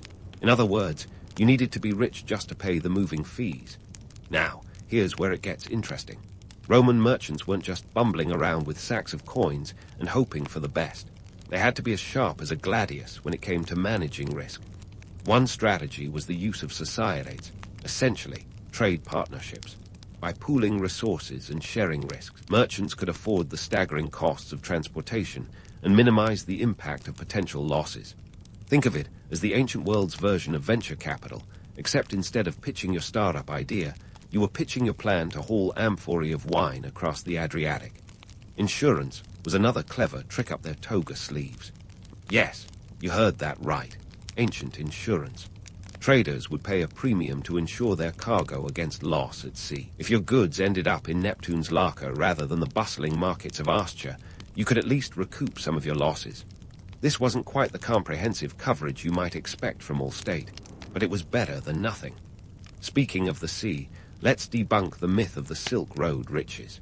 Sure, there was money to be made, but the road was paved with risks as well as gold. The allure of exotic goods, from Chinese silk to Arabian spices, drove merchants to the ends of the earth, but each step was fraught with danger.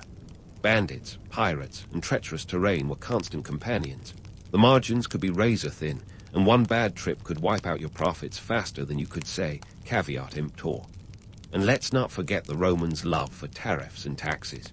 The empire didn't just conquer lands, it conquered revenue streams too. Every port, border crossing, and market had its own set of duties and fees. These taxes could eat into your profits quicker than a locust swarm through a wheat field. The Roman state had a voracious appetite for revenue, and as a merchant, you were one of its favorite snacks. So why did they do it? Why risk life, limb, and lucre on these perilous journeys? The answer lies in the intoxicating mix of ambition and opportunity. The Roman Empire was a vast marketplace, its cities hungry for the exotic and the extravagant. Traders who succeeded could amass fortunes and prestige, joining the ranks of the equestrians, or even nudging their way into the senatorial class. It was a high-stakes game, and for those with the nerve and the knack, the rewards were tantalizingly within reach. as you jostle through the crowded streets of Rome, haggling over a bolt of silk or a jar of garum. Remember, behind every transaction is a story of risk and reward, of dreams and disasters. The romantic image of the lone merchant heroically navigating the ancient world's trade routes may be appealing, but the reality was a tangled web of economics, politics, and survival. And yet, for all its challenges, Roman trade wasn't just about moving goods. It was about building connections, forming alliances, and shaping the world in ways that resonate even today. And speaking of shaping the world, let's dive into how the political machinery of Rome could either grease the wheels of commerce or throw a spanner into the works. The Pax Romana, Rome's golden age of relative peace and stability. Imagine it as a sort of ancient "don't worry, be happy" mantra, but with more togas and fewer ukuleles. Established by Emperor Augustus around 27 BC, this period lasted over 2 centuries and was a godsend for merchants. It meant fewer wars and more trade routes open for business. The roads were safer, the seas less pirate-infested, and the laws, well, more or less consistent, depending on which side of the bribe you were on. But this isn't all sunshine and lollipops. The whims of emperors could make or break trade faster than you can say bread and circuses. Take the Emperor Caligula, for instance. Our friend Caligula had a penchant for extravagance and a knack for financial chaos. 39 AD, he decided to impose new taxes on almost everything, from food to lawsuits. If you were a merchant, you might have felt like you were caught in a fiscal whirlpool, watching your profits circle the drain. Navigating through the bureaucracy of Roman governance was no walk in the forum either. Picture a labyrinthine system of tax collectors, customs officials, and local governors, each with their own rules, fees, and of course, palms itching for a little greasing. And let's not sugarcoat it. Bribery was practically a Roman pastime. Getting your goods through customs could involve more secret handshakes and under-the-table deals than a mafia movie. If you weren't ready to play the game, your cargo could end up languishing in a warehouse, with only the rats for company. But let's not forget the taxation system, which could make the IRS look like a benevolent fairy godmother. Taxes were collected on almost every aspect of trade: import duties, export duties, market taxes, and more. Take the portorium, a customs duty levied on goods entering or leaving a Roman province. This could range from 5% to 5% of the cargo's value. Not exactly pocket change when you're dealing with goods worth millions of sesterces. And if you thought tax evasion was a modern sport, think again. Roman merchants had to be as crafty as Odysseus, finding ways to skirt these fees without ending up in a dank prison cell. Now, about those merchant guilds, or collegia, as they were known. These were the ancient world's answer to trade unions, and they were just as powerful. Members banded together not only to pool resources, but also to wield political influence. Ever heard of the Grain Merchants Guild in Rome? They had enough sway to make sure the grain supply kept flowing smoothly, which was crucial for feeding the city's massive population. After all, a hungry Roman was an angry Roman, and nobody wanted a repeat of the grain riots. Of course, not all guild activities were above board. There were whispers of price-fixing, monopolistic practices, and behind-the-scenes deals that would make modern antitrust lawyers salivate. Think of it as the ancient version of insider trading, but with fewer spreadsheets and more scrolls. And let's not forget about the collegia's penchant for the occasional shady dealing. In the bustling port city of Ostia, local guilds were notorious for skimming a little extra off the top, whether it was a few amphorae of wine or a shipment of silk. It was all part of doing business in a world where the line between legitimate trade and outright smuggling was often as blurry as the Tiber on a foggy morning. And while we're on the subject of shady dealings, let's talk about the black market economy. Yes, even in the days of marble columns and gladiatorial games, there was a thriving underground trade. Goods that were heavily taxed or banned outright, such as certain luxury items or rare spices, often found their way into the hands of eager buyers through less than legal channels. Merchants who operated outside the law had to be nimble, clever, and always one step ahead of the authorities. It was a high-stakes game, and losing could mean fines, imprisonment, or worse. But lest you think it was all doom and gloom, remember that the political landscape also offered opportunities for those with the skills to navigate it. The Pax Romana allowed for unprecedented trade expansion, and those who could successfully work the system could amass fortunes and influence.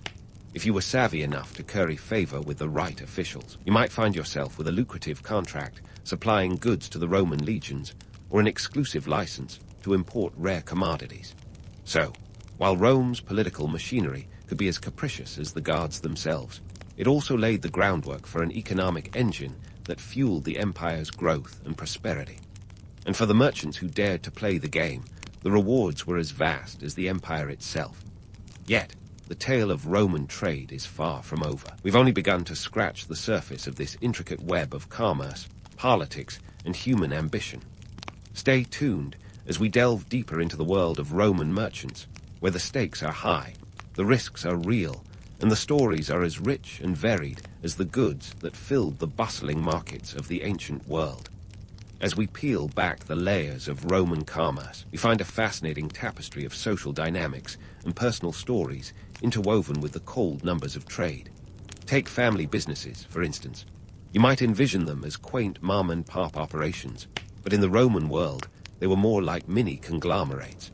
Family ties weren't just a matter of Sunday dinners. They were the backbone of business operations. Imagine running a sprawling enterprise without an HR department. Your brother, sister, and even your in-laws were your board of directors. The Cassili family, for example, had their fingers in many pies, or, in their case, amphorae of olive oil. Based in the bustling city of Pompeii, they were a classic case of family business done right, with multiple generations ensuring the olive oil kept flowing and the cestuses kept rolling in. The family's patriarch wasn't just a merchant. He was a maestro orchestrating a symphony of trade, logistics, and, let's be honest, a fair amount of family drama. And here's an unexpected twist for those of you who think the ancient world was an all-boys club. Women played a surprisingly influential role in Roman trade. Sure, the toga-wearing patriarchs often got the spotlight, but behind many successful merchants was a woman not just managing the household, but also keeping the business afloat. Women like Eumatia, a prominent public priestess in Pompeii, used her wealth to fund public buildings and had significant sway over the local economy. She wasn't just a silent partner. She was a powerhouse in her own right, leveraging her social capital to bolster her family's trade ventures. But let's debunk another myth while we're at it: the image of the solitary, dashing merchant. Think of it as the ancient equivalent of the lone cowboy riding into the sunset. Romantic, sure, but far from reality. Roman merchants were anything but solitary. They thrived on networks, partnerships, and community support.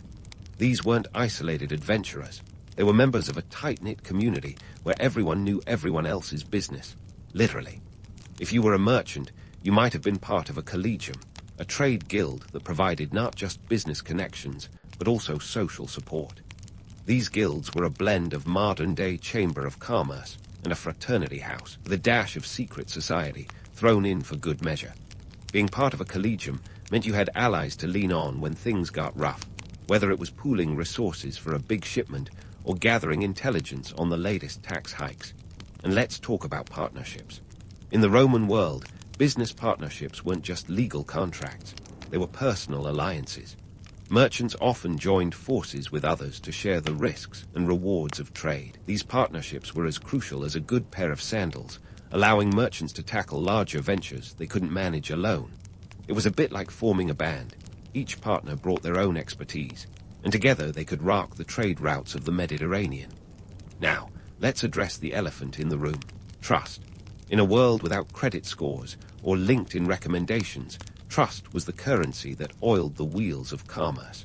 A merchant's reputation was everything. One false move or shady deal could sink your business faster than a Roman galley with a hole in the hull. Merchants had to cultivate relationships and maintain a sterling reputation to ensure their survival in this cutthroat world. But let's not get too misty-eyed about the camaraderie of ancient trade. At the end of the day, it was still a ruthless business. Competition was fierce, and those who couldn't keep up could find themselves out of the game entirely. It was a world where the stakes were high, the margins razor-thin, and the penalties for failure severe.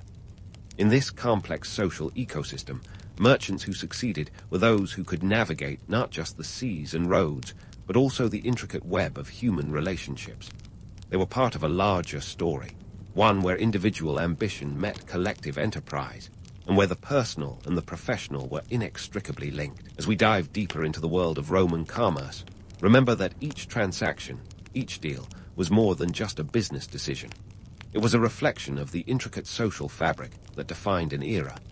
Stay tuned as we continue this journey into the heart of Roman trade, where the next chapter promises even more intrigue, ambition, and of course, the ever-present dance between myth and reality.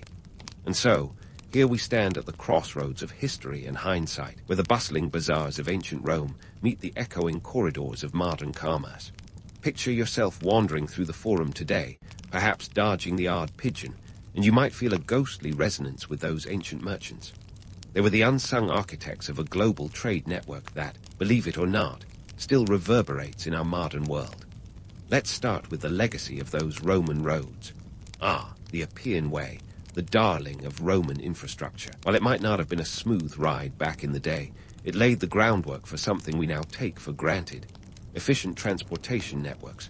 Fast forward a couple of millennia, and those stone slabs have evolved into asphalt highways and internet cables, shrinking the world even further. The Romans showed us that infrastructure is more than just a means to an end. It's the backbone of economic vitality. Without it, your Amazon Prime package would still be stuck in the warehouse. However, the Romans didn't just lay down roads, they laid down the law, quite literally. Their legal frameworks around trade and commerce were trailblazers for what we now know as international trade law. Contracts, liability, maritime insurance, all these concepts have roots in Roman jurisprudence. If you've ever signed a rental agreement or debated the fine print of a warranty, you've dabbled in the Roman legacy. They were the original corporate lawyers, minus the Rolex watches and binders full of legalese. Now, let's address the elephant in the room, or should I say, the camel in the caravan. Those Roman merchants weren't just trading goods, they were trading cultures. Every amphora of wine or sack of grain carried with it tales and traditions across borders, blending societies in a way that makes the modern global melting pot look like a mere simmer. They were the cultural diplomats of their time, proving that trade isn't just about the bottom line. It's about building bridges, sometimes literally, sometimes metaphorically. And speaking of metaphors, let's debunk a few while we're at it. Picture the Roman merchant as a lone ranger, heroically charting new territories. Romantic, right, but reality paints a different picture.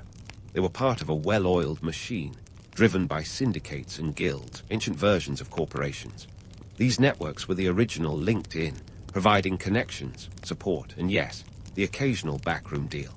So, while the romance of the lone adventurer is appealing, remember that behind every merchant was a network of brains and brawn, working tirelessly to keep the wheels of commerce turning. But what about the risks, you ask? Oh, the risks were as real as a Roman tax collector's greedy grin. The merchants were the daredevils of their day, juggling everything from shifty weather to shifty officials. And yet, their courage wasn't just about facing bandits or pirates. It was about defying the odds in a world where every journey could be your last, or your ticket to riches. They were the ancient world's hedge fund managers, taking calculated risks in the hope of hitting the jackpot, or at least not ending up in a debtor's prison.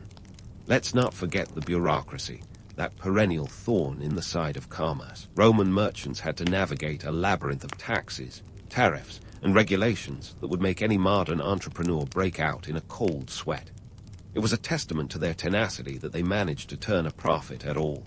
And in doing so, they set the stage for future generations of traders who would continue to grapple with red tape and regulations, proving that, in history, the more things change, the more they stay the same.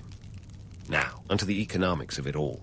Roman trade wasn't just about moving goods, it was about moving economies.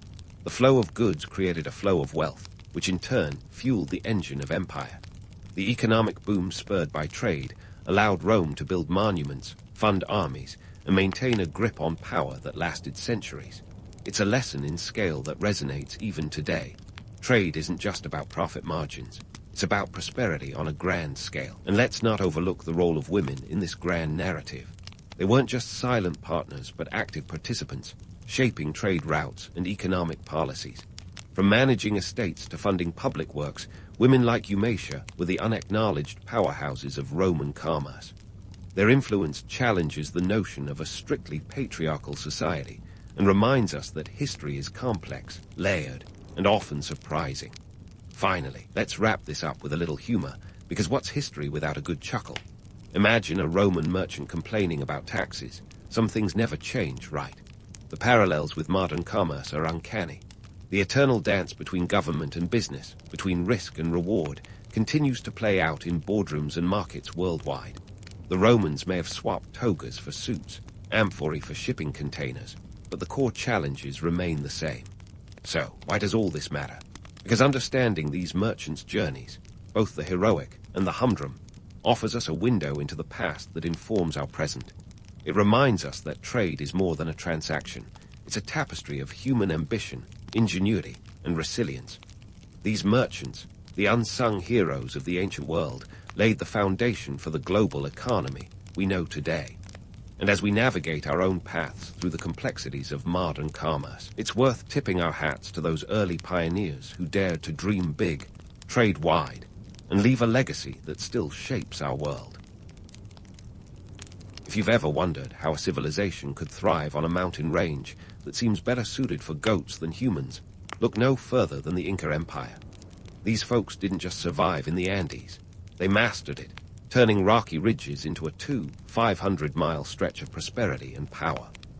It's the kind of feat that makes you wonder if they had some secret handshake with Mother Nature, or maybe just an extraordinary knack for innovation and organization. The Inca Empire, or Tawantinsuyu, as it was called in Quechua, wasn't your average empire. It was the big kid on the block, stretching from modern-day Colombia to Chile and across the Andes, a spine of mountains that really should have been a deal-breaker for any empire-building ambitions.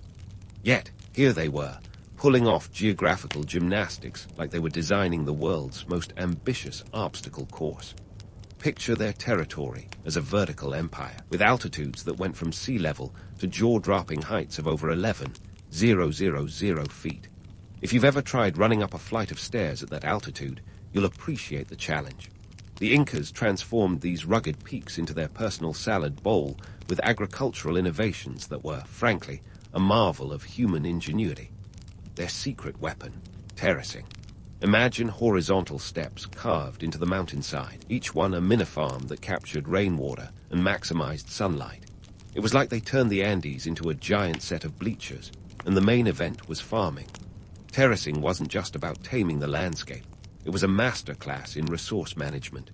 These terraces helped prevent soil erosion and created a microclimate that allowed crops to flourish in places where even weeds had second thoughts about growing.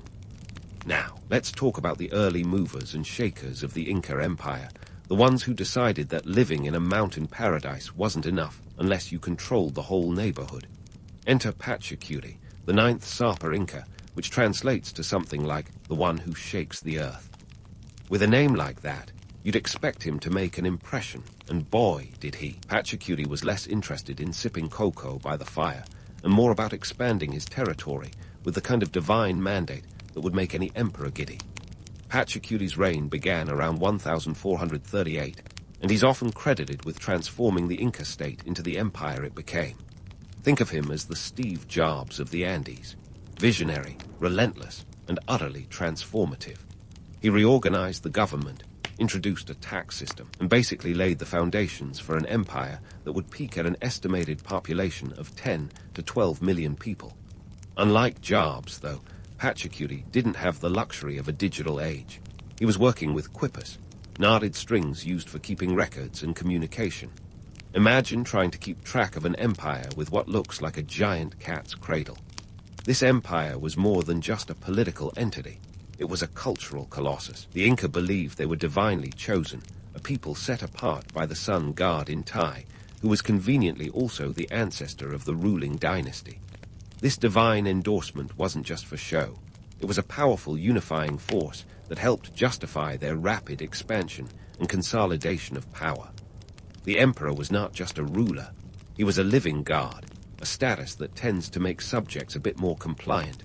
But let's not sugarcoat it. Building an empire of this magnitude wasn't all festival parades and sunshine worship.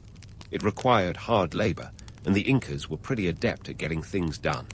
They didn't have money as we know it, but they had a labor tax known as mida. Every citizen was expected to contribute labor to the state, whether that meant building roads, working the fields, or serving in the military. It was an economy of effort rather than currency, a kind of ancient socialist experiment where everyone had skin in the game, literally. And while the Incas were busy perfecting their society in the clouds, they were also setting the stage for some epic myths and legends. Take the story of their origins, for instance. According to legend, the Incas emerged from a cave in Paccaritambo, led by the first Inca, Manco Capac, and his siblings, though whether they actually emerged from a cave is about as plausible as finding a unicorn in your backyard. Yet these stories had a purpose. They provided a narrative that bound the society together, offering a shared history that was as much about identity as it was about fact. The Incas' rise wasn't just a tale of triumph over nature. It was a saga of strategic brilliance. They didn't conquer through sheer force alone, but through a clever mix of diplomacy, marriage alliances, and when necessary, military might. Think of them as the ultimate networkers, spinning a web of influence across the Andes. And when they did fight, their armies were disciplined and formidable, organized into units of 10, 100, and 1,000, each with its own leader. It was bureaucracy meets battlefield, and it worked. As the empire expanded, so did the need for infrastructure, and the Incas delivered in spades. They built an extensive road system that would make even modern engineers nod in approval. Over 25,000 miles of roads, bridges, and tunnels that connected the empire from end to end. These roads weren't just for show. They were vital arteries for communication, trade, and troop movement. And since the Incas didn't have the wheel for transportation, the roads were the domain of the llama and the human foot, proving once again that where there's a will, there's a way, and sometimes a llama. In the grand tapestry of history, the Incas stand out not just for their achievements, but for the audacity of their vision. They took a landscape that should have been a logistical nightmare and turned it into a living testament to human ingenuity and determination. The Inca Empire wasn't just a blip on the historical radar. It was a powerhouse, a civilization that rose against the odds and left a legacy that still echoes through the Andes today. As we delve deeper into their story, it's a reminder that history is less about the inevitability of events and more about the audacious spirit of those who dared to dream. And speaking of legacy, let's dive into the nitty-gritty of how the Incas kept this sprawling empire not just afloat, but thriving. Spoiler alert, it wasn't all charisma and charm. The Incas were more than just spiritual guides with divine right. They were masterful politicians with a knack for organization that would make any modern bureaucrat proud. First up, the Mida system. If you're thinking this sounds like some ancient Peruvian yoga practice, think again. Mida was the backbone of Inca society, a labor tax that required every able-bodied citizen to contribute their time and energy to state projects. It was the OG gig economy, but instead of delivering food or coding apps, you might find yourself hauling stones for a new temple or maintaining those epic roads that stretched across the empire. And let's not forget military service, because what empire-building effort would be complete without a little compulsory enlistment? Now, before you start thinking this was all sunshine and llamas, consider the logistics. Managing a Mida system across an empire that encompassed around 10 to 12 million people. It's a bit like herding cats, except these cats are spread over more than 770,000 square miles of mountains, jungles, and coastlines, and they are wearing ponchos.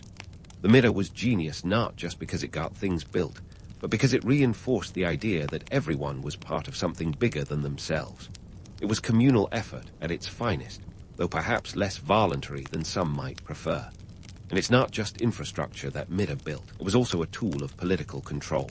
By rotating laborers from different regions, the Incas ensured that no local power bases could form. You couldn't plot a rebellion if half your workforce was off in Cusco building a new sun temple, could you? The Mida system was like a societal glue that held the empire together, creating a shared experience that transcended local identities while serving the emperor's grand designs. But let's not get too misty-eyed over this ancient road to serfdom. The Incas' methods of governance were as much about pragmatism as they were about persuasion. Take the famous Quhapac-Nyan road network. This wasn't just for the leisurely strolls of noblemen. It was an essential artery for moving troops, goods, and information across the empire.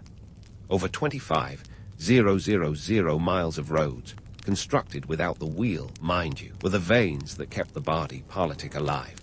These roads allowed the Inca to project power and respond to rebellions with a speed and efficiency that would have given even the Romans a run for their denarii. And let's squint a bit at the myth of the Incas' peaceful integration of conquered peoples. Sure, the Incas preferred diplomacy over bloodshed when possible. They'd offer local leaders a chance to join the empire, complete with perks like irrigation systems and protection. Who could resist a good aqueduct? But if a tribe refused, the Incas weren't above showing them what happens when you say no to the sun god's representatives. Spoiler, it often involved military campaigns with results as subtle as a sledgehammer. The Incas were masters of what you might call strategic benevolence. They'd conquer a region and then shower it with gifts like infrastructure, food, and security. It was the classic carrot and stick approach, but with more sweet potatoes. This strategy not only expanded their reach, but also helped knit together a diverse population with different languages and customs under a single imperial banner. It was as if they'd read the manual on how to win friends and influence people. Except the stakes were a bit higher than getting more likes on Instagram. And let's not forget the role of religion in this political chess game. The Incas understood the power of a good origin story and used it to their advantage. By promoting the worship of Intai, the sun god, they created a shared religious framework that united disparate groups under the divine light of a common deity. This was less about spiritual enlightenment and more about keeping everyone on the same hymn sheet, quite literally. The Inca emperor, considered a direct descendant of Intai, wielded religious authority that was as unyielding as the Andes themselves. So, what's the takeaway from all this? The Inca Empire wasn't held together by mysticism or myths alone. It was a carefully crafted machine, operating with precision and purpose. The Incas were masters of using every tool in their arsenal, religion, economics, military might, to craft an empire that was as cohesive as it was expansive. They understood that an empire is more than its borders. It's the people within them, working together, or sometimes compelled, to achieve a common goal. As we wrap up this chapter of Inca ingenuity, it's clear that their political acumen was as much a part of their legacy as their agricultural feats. They were the original architects of a unified state, balancing persuasion with pragmatism, and their blueprint for empire building remains a testament to human creativity and resilience. And yet, as we delve deeper into their story, the shadows of conquest and control remind us that every civilization is a blend of light and dark, progress and peril, a dance as old as time itself. And speaking of balance, let's dive into how the Incas managed to pull off the economic equivalent of a high-wire act without ever inventing currency. That's right, folks, no coins, no bills, just pure ingenuity, and a system that made even the most seasoned accountants scratch their heads in admiration. So how did they do it? Welcome to the world of the Inca economy, where value wasn't measured in gold or silver, but in the sweat of your brow and the knots of a string, literally. Meet the Quipu, the Inca's ingenious record-keeping system that would give your latest spreadsheet a run for its money. These weren't just pretty necklaces of string. They were complex data storage devices. Picture a series of cords of different colors and lengths, each one knotted in a variety of ways. To the untrained eye, it might look like a cat had a field day with a ball of yarn, but to a Quipu keeper, it was a wealth of information. These knotted cords allowed the Incas to keep track of everything from census data to agricultural yields, tax obligations, and even military logistics. It was like they had their own analog version of the cloud, without the need for Wi-Fi. But why no money, you ask? Well, the Incas didn't need it.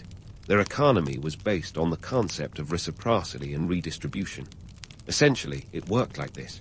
You contribute labor to the state, and in return, the state makes sure you have what you need to survive. It's the ultimate, you scratch my back, I'll scratch yours scenario. The state would store surplus goods in vast warehouses scattered across the empire, ensuring that even the most remote communities had access to essentials during lean times. It was a system that required meticulous management and a fair bit of trust, but when it worked, it was a marvel. Now, let's break down this image of the Incas as noble communists. Sure, They had a system that was all about sharing and caring, but it wasn't exactly the egalitarian utopia it might sound like. Social hierarchies played a crucial role in keeping the whole operation running smoothly. At the top of the food chain, you had the Sapa Inca and his entourage of nobles who lived in luxury that would make your average Instagram influencer green with envy. Below them were the Curakas, local leaders who acted as intermediaries between the common folk and the central government. They were the ones who made sure the Mira labor tax was collected and the quippers were kept up to date. Beneath this elite layer was a vast population of commoners who did the heavy lifting, literally. These were the laborers, the farmers, the artisans, all contributing their skills and sweat to the empire's projects. It was a society built on rigid class distinctions, and while the system provided for everyone, the benefits were not distributed equally. The idea that everyone got an equal slice of the pie, more myth than reality. The Incas might have shared the wealth, but they didn't share the power. And speaking of power, let's not forget the role of our fluffy friends, the llamas. These woolly workhorses were indispensable to the Inca economy. Forget your horses and oxen. Llamas were the beasts of burden that carried goods across the rugged Andean terrain. They were the original, eco-friendly transport, able to navigate narrow mountain paths that would have left other animals quaking in their horseshoes. Each llama could carry about 50 to 75 pounds, which might not sound like much, but when you've got a herd of them, that adds up quickly. Llamas were more than just pack animals. They were also a crucial source of wool and meat. In a society that didn't have chickens or pigs, llama meat was a vital protein source, while their wool was used to make everything from clothing to ropes. And let's not forget the diplomatic angle. Llamas were often given as gifts to cement alliances or seal deals. They were the Inca Empire's ultimate multitaskers, and unlike your last smartphone upgrade, they didn't need recharging. So, what do we take away from this? The Inca economy was a finely tuned machine that ran on cooperation and control. It was an empire where resources were managed with precision, and social order was maintained through a combination of duty and hierarchy. The Incas showed us that economies don't need to be built on gold and silver to thrive. They can also be built on trust, labor, and a knack for organization that would make even the most seasoned project manager envious. And while the romantic image of a harmonious, currency-free society might tug at the heartstrings, the reality was as complex and multifaceted as the Andes themselves.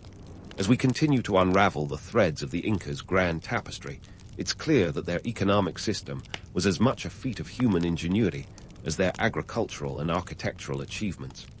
They didn't just conquer the mountains, they conquered the challenge of living in them, turning limitations into opportunities and weaving a society that was as intricate as any quipu.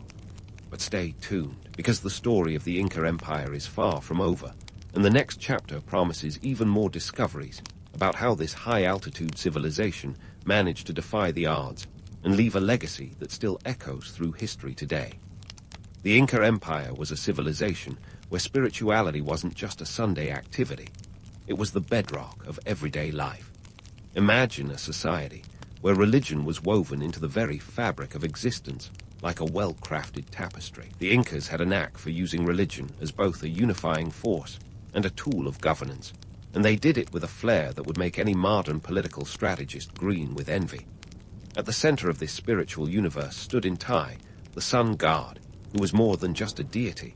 He was the celestial CEO of the Inca hierarchy.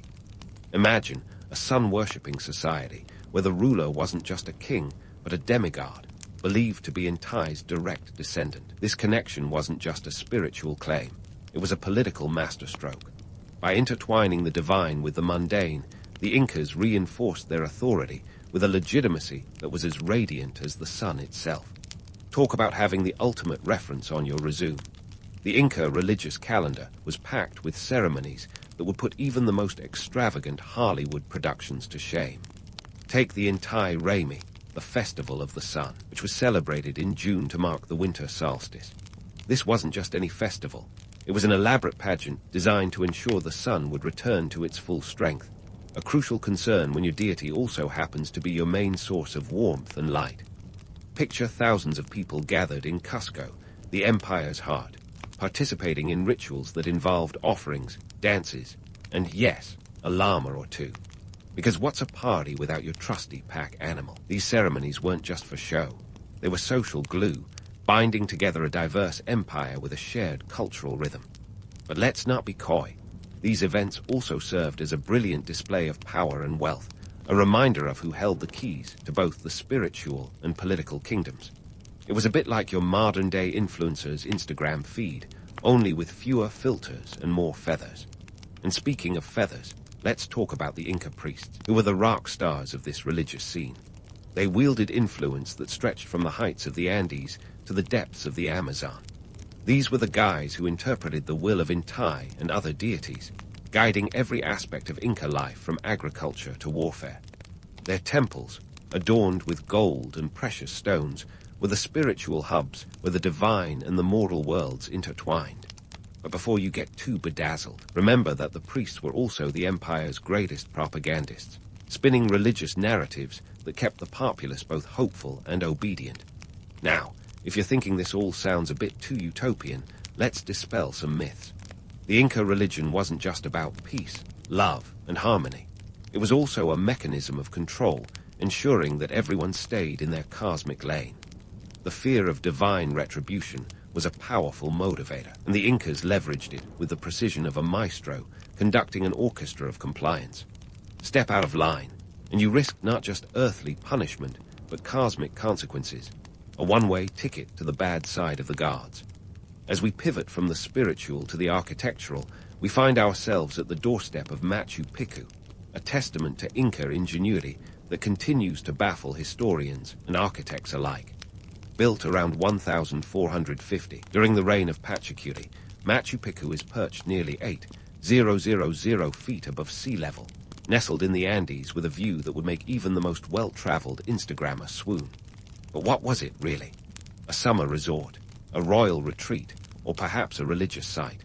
Theories abound, but firm answers remain as elusive as an Andean mist. Machu Picchu is a symbol of Inca architectural prowess, a complex of more than 150 buildings, from temples and sanctuaries to gardens and terraces. Its construction defied the logistical nightmares posed by its precarious location. The Incas didn't just build on the mountain, they built into it, using a technique called ashlar, fitting stones together without mortar so precisely that not even a blade of grass can slip through. It's like the ultimate game of Tetris, played with boulders. This architectural wonder wasn't just about aesthetics, it was practical too. The Incas incorporated agriculture into Machu Picchu's design, with terraces that provided sustenance and stability. Those terraces prevented landslides and maximized the use of the mountain's microclimates, ensuring a steady supply of crops. It was as if they'd read the Andes manual, understanding every nook and cranny better than Mother Nature herself. Yet, as much as we romanticize Machu Picchu, let's not ignore the elephant in the room, or rather, the absence of it. Despite its grandeur, Machu Picchu was never discovered by the Spanish conquistadors, which is why it remains so well preserved today. The site was abandoned in the 16th century, and its rediscovery in 1911 by Hiram Bingham Roman III catapulted it into the global spotlight. It's a place that embodies both the zenith of Inca achievement and the fleeting nature of their empire. So, what does all this tell us about the Incas? They were more than just sun worshippers or master builders. They were visionaries who saw the world as a complex tapestry of the divine and the practical. Their religion was both a beacon of hope and a tool of control, while their architecture was a reflection of their ability to harmonize with the natural world. The Inca story is one of brilliance and audacity, a testament to human creativity in one of the most challenging environments on Earth. But hold your llamas, because we're not done yet. As we continue to explore the spiritual and cultural life of the Incas, we'll delve deeper into their rituals, beliefs, and societal norms, uncovering more layers of a civilization that was as complex as it was intriguing. The next chapter awaits, promising even more revelations about how the Incas managed to weave together a society that was as rich and textured as the vibrant textiles for which they are still renowned. Stay tuned, because the journey through the Andes is far from over. And speaking of weaving a society, let's unravel the final threads of the Inca Empire's story, a tale that's equal parts tragic and illuminating, like a real-life episode of Survivor, with a finale that no one saw coming. The downfall of the Incas is a textbook case of a perfect storm: internal strife, a biological assault in the form of smallpox, and those pesky Spanish conquistadors who showed up like unwanted guests at a family reunion, armed with swords and a superiority complex. Let's start with the internal drama. The Inca Empire wasn't exactly a utopia of harmony and handshakes. By the time the Spanish arrived, the Incas were embroiled in a civil war that was as nasty as a Thanksgiving dinner gone wrong. The conflict between brothers Atahualpa and Huascar over succession rights was tearing the empire apart. Atahualpa, fresh from his victory over Huascar, was the emperor by the time Francisco Pizarro and his band of merry misfits arrived in 1532. You'd think Atahualpa would be celebrating his consolidation of power, but instead he walked right into the Spanish trap, a meeting that ended with him as a captive, and the Spanish holding more gold than a pirate's treasure chest. Now, about that gold. The Incas paid a ransom that would make even the most lavish lottery winners blush. A room filled with gold and silver, about 24 tons of it. If you're doing the math, that's roughly 13,000 pounds of gold and 26,000 pounds of silver. A king's ransom, indeed. But it turns out the Spanish weren't the best at keeping their word. Despite fulfilling the ransom, Atahualpa was executed, and the rest, as they say, is history, or more accurately, a history lesson in the perils of negotiating with conquistadors. But let's not lay all the blame on the Spanish. The Incas were also battling an invisible enemy: smallpox. This European import arrived before Pizarro and wreaked havoc, claiming thousands of lives, including that of the then-emperor, Huayna Capac. The disease spread faster than gossip in a small town, decimating the population and throwing the empire into chaos. It's a grim reminder of how biology can be as deadly a conqueror as any army. Despite the chaos, the Spanish conquest of the Inca Empire wasn't a slam dunk. The Incas put up a resistance that was as fierce as it was determined. Leaders like Manco Inca Yupanqui, who led a prolonged resistance from 1536 to 1572, fought tooth and nail against the invaders. Yet, despite their efforts, the combination of disease, superior weaponry, and internal divisions proved insurmountable. By 1572, the last Inca stronghold in Vilcabamba fell, and with it, the curtain closed on the Inca Empire. So what's the takeaway from this epic saga of rise and fall? For starters, it's a lesson in the fragility of power. The Incas, for all their achievements, were undone by a mix of internal and external forces that no amount of terracing or quipu could have prevented. It's a reminder that even the greatest empires are vulnerable to the whims of fate and the unpredictability of human ambition. Yet while the empire itself faded, the Inca legacy didn't vanish into the Andean mist. Far from it. The echoes of their civilization are still reverberating through modern South America. Let's start with language. Quechua, the language of the Incas, is still spoken by millions today across Peru, Ecuador, Bolivia, Colombia, and Argentina. It's as if the Inca left a linguistic time capsule, a living testament to their enduring influence. And what about food? The Incas might not have had potatoes themselves, but they cultivated a dizzying variety of tubers that are now staples around the world. Quinoa, the trendy superfood that's a darling of health-conscious eaters everywhere, traces its roots back to the Inca Empire. So next time you're chowing down on a quinoa salad, give a nod to those Andean farmers who were centuries ahead of the curve. Architecture, too, bears the indelible mark of the Inca. Their engineering feats, like the aforementioned Machu Picchu, continue to draw tourists and scholars alike, marveling at how they built without mortar and crafted structures that have withstood centuries of earthquakes. Their influence is etched in the stones and terraces that still define the Andean landscape. But let's not get too misty-eyed over the romance of it all. The reality of the Inca Empire was as harsh as the Andean environment they thrived in. It was a society built on rigid hierarchies and compulsory labor, where the grandeur of the sun temples was matched by the burdens carried by the common folk. The myths of peaceful integration often gloss over the fact that conquest and control were as much a part of the Inca story as their agricultural miracles. So, as we wrap up this journey through the heights of Inca history, what's the final word? The Incas were a civilization that defied the odds, crafting an empire in one of the world's most challenging terrains. They were architects, innovators, and strategists, weaving a society that was as complex as the quippers they used to track it. Their story is a tapestry of triumph and tragedy, a reminder that history is a dance between myth and reality. In the end, the Inca Empire leaves us with a legacy that's both captivating and cautionary. It's a testament to human ingenuity and a sobering reminder of how quickly the tides of fortune can turn. Whether we're marveling at their terraces or speaking their language, the Incas continue to shape South America's cultural landscape, proving that while empires may fall, their echoes can resonate through the ages.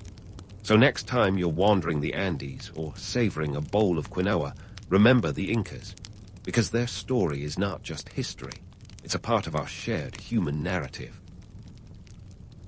Your eyes blink open, not to the shrill beep of an alarm clock, but to the enthusiastic crowing of a rooster that seems to have no concept of personal space or volume control.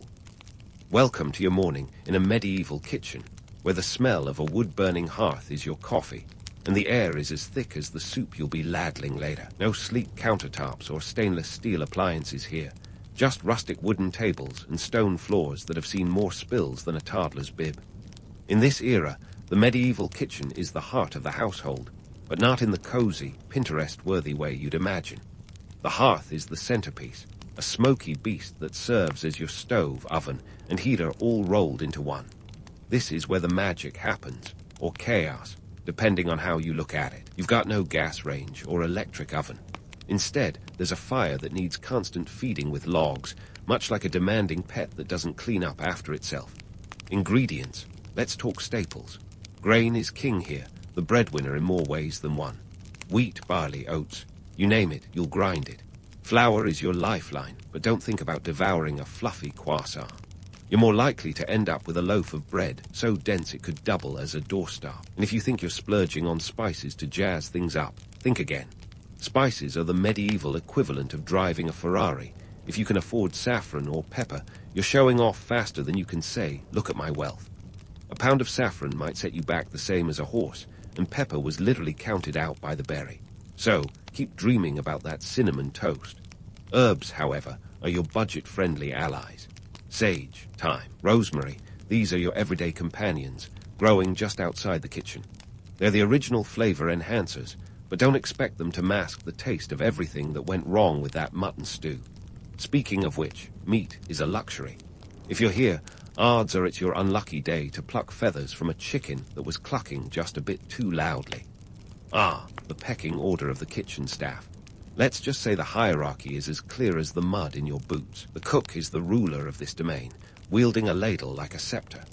Beneath this culinary monarch, the scullions hustle around, washing pots and peeling vegetables with the enthusiasm of someone who's got nothing better to do. And you're the newbie, the one likely to be elbow-deep in poultry feathers, wondering why you didn't choose a career in medieval accounting instead. You might be dreaming of a grand banquet with knights and damsels, but most days it's gruel and hard bread for breakfast. The kitchen is an ecosystem unto itself.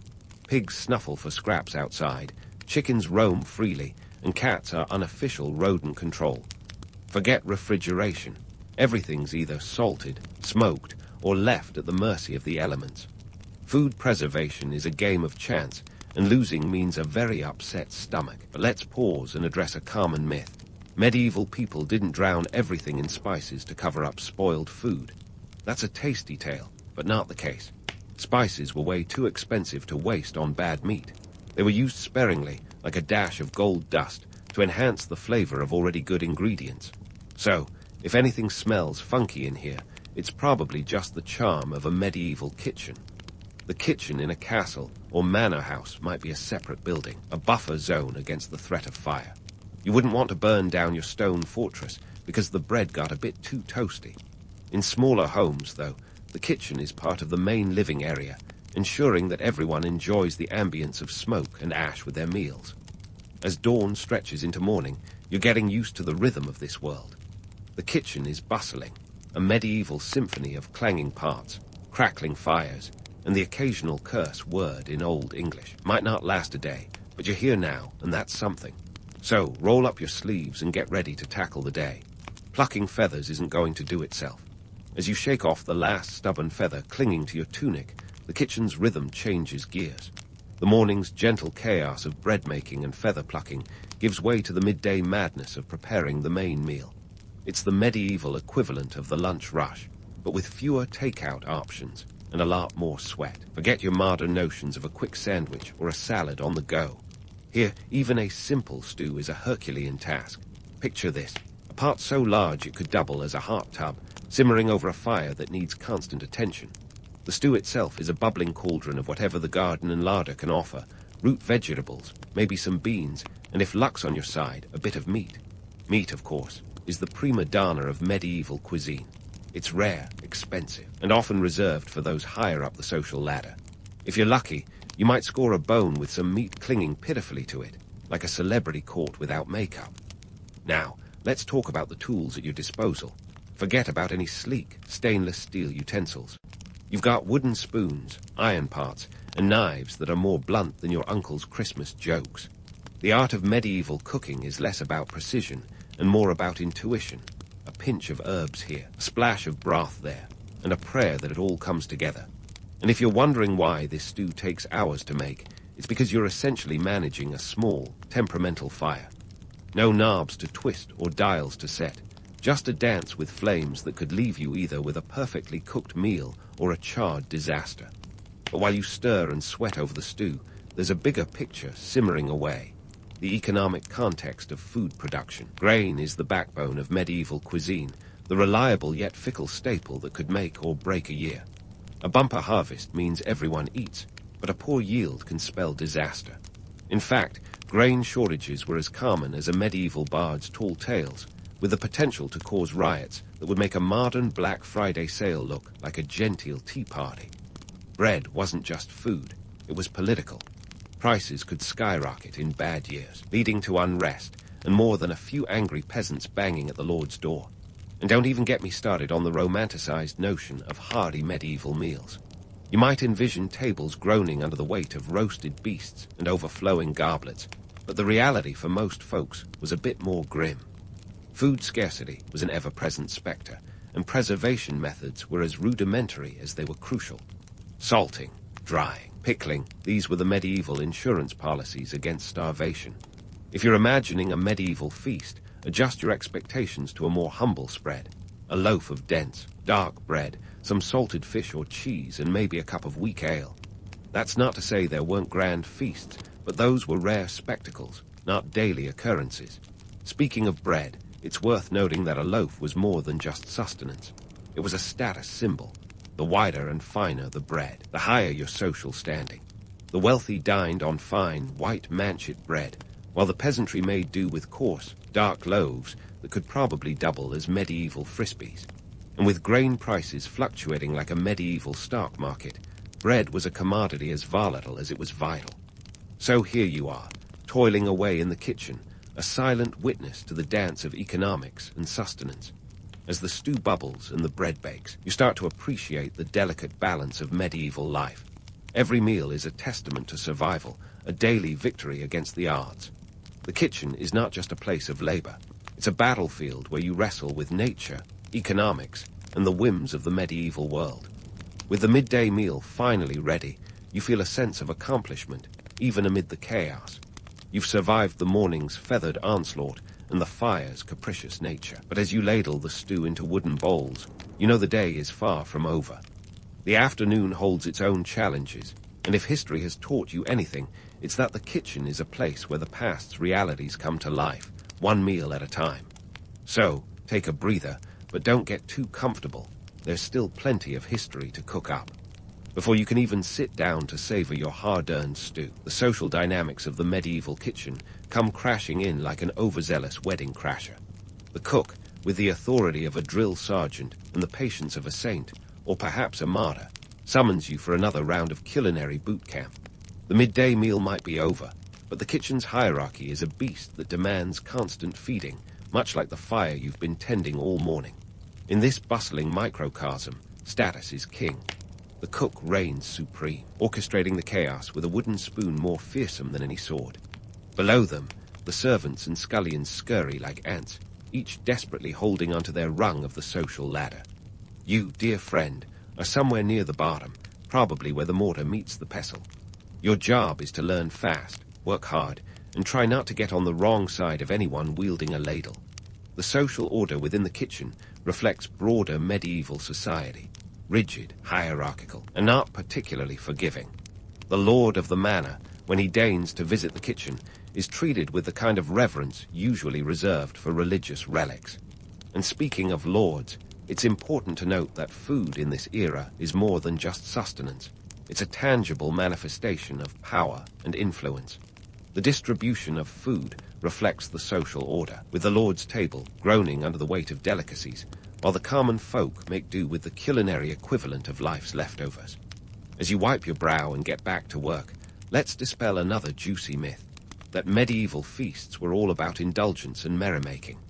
Sure, the image of knights and damsels feasting on endless courses of food and drink is a romantic one, but the reality was often more about political maneuvering than pure hedonism. These banquets were platforms for alliances, negotiations, and occasionally showing off your new tapestry collection.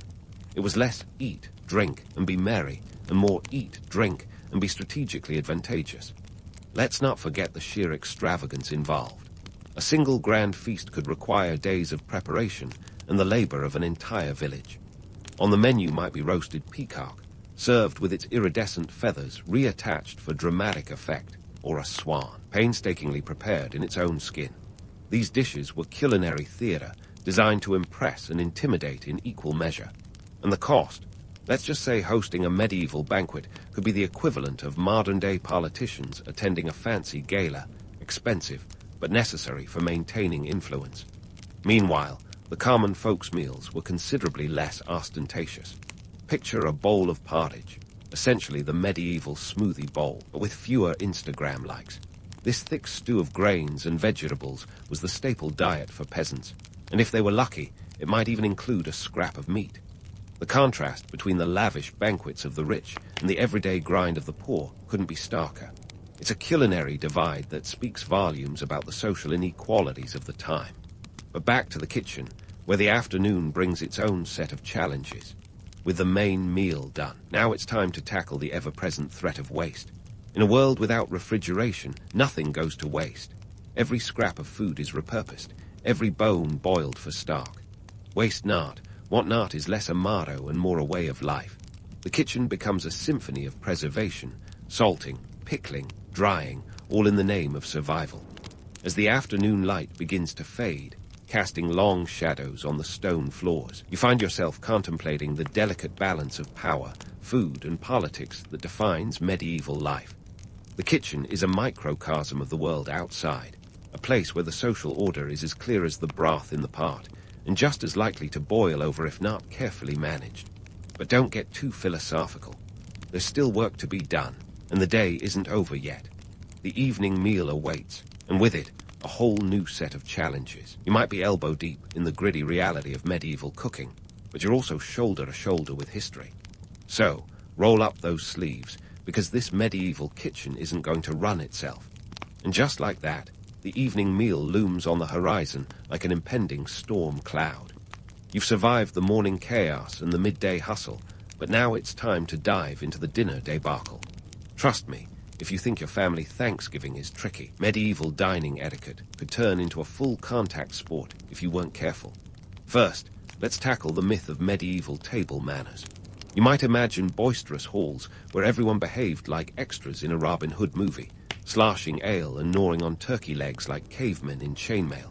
But slow your chariot. Reality was a tad more refined, at least for the upper crust. The nobility had an entire unspoken code dictated by the Grand Master of Etiquette, the trencher. This was not some medieval butler, but a slab of stale bread doubling as a plate. And yes, the richer you were, the wider and softer your trencher. It was basically a medieval status update.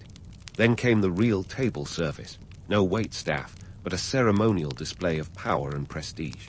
You didn't just eat, you dined, and that meant knowing your way around a shared dish like a medieval sommelier. No forks, though. These culinary weapons didn't skewer their way into Europe until the late Middle Ages. Instead, You had knives, spoons, and of course your trusty, albeit grubby, fingers. And here's where it gets interesting. Washing your hands before and after the meal was a big deal. Why? Because in an age where hygiene was practically a foreign language, clean hands were the medieval equivalent of being double vaccinated.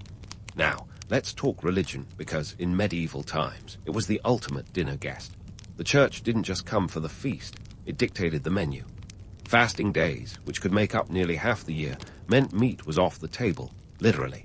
Fish was the go-to substitute, often stretching the definition to include anything remotely aquatic, like beavers.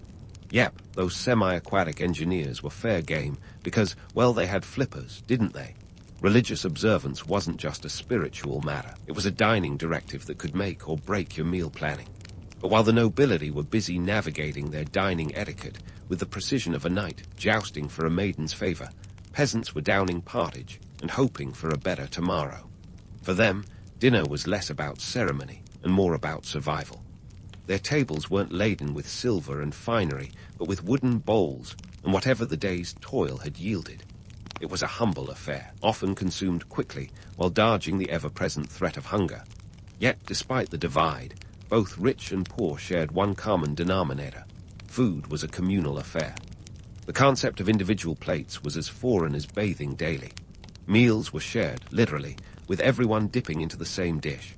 For the nobility, this was a chance to showcase largesse and hospitality, while for the peasantry, it was a necessity born of practicality and scarcity. As the sun sets and the evening meal wraps up, you might be thinking that this medieval dining experience was all about what was on the table. But it was equally about who was at the table. Meals were social events, where alliances were forged and disputes settled, where the Lord's favor could mean the difference between a good harvest and a season of toil. So, as you wipe your hands on your tunic, look around the smoky, fire-lit hall and consider this. In a world where life was uncertain and the future as murky as the ale, a meal wasn't just about sustenance. It was a celebration of survival, a momentary respite from the harsh realities of medieval life. The evening meal might be winding down, but the night is young, and the kitchen is far from quiet.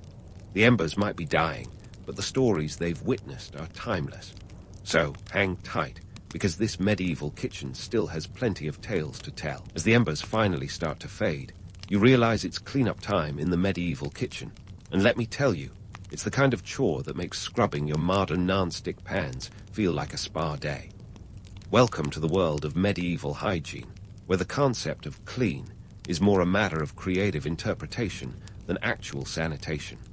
You think that with all the rustic charm of a medieval kitchen, cleanliness might be a priority. But in an era where bathing was considered a luxury and hand-washing was more about social etiquette than germ warfare, the idea of sanitation was, shall we say, a bit medieval. Forget Clorox wipes. Here, you're lucky to have a rag that doesn't smell like the stew you just served.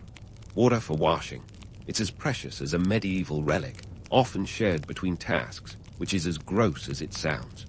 Now, let's talk about food safety, or the lack thereof. In a time when the Black Death could pop up like an unwanted dinner guest, you might think folks would be hyper-aware of cleanliness. Spoiler alert, they weren't. The concept of bacteria was as foreign as a unicorn at a jousting tournament. Sure, they knew something about food going off, hence the heavy reliance on preservation methods like salting and pickling. But the idea of microscopic threats was a few centuries away. This is a world where fresh means it hasn't visibly turned green yet, which is a comforting thought as you scrub out the cauldron with water that's seen better days. And yet, somehow, they muddled through. The medieval kitchen was a place of resilience and resourcefulness. People developed stomachs like iron cauldrons, able to withstand food that would send a modern diner running for the nearest pharmacy. But the hardships of hygiene weren't just a matter of stomachaches. The lack of cleanliness was a major player in the rampant disease. Kitchens were breeding grounds for all sorts of nastiness, and if you were wondering why, there was a high turnover among scullery maids and kitchen hands. Well, now you know. So why do these myths of medieval feasts and culinary decadence persist?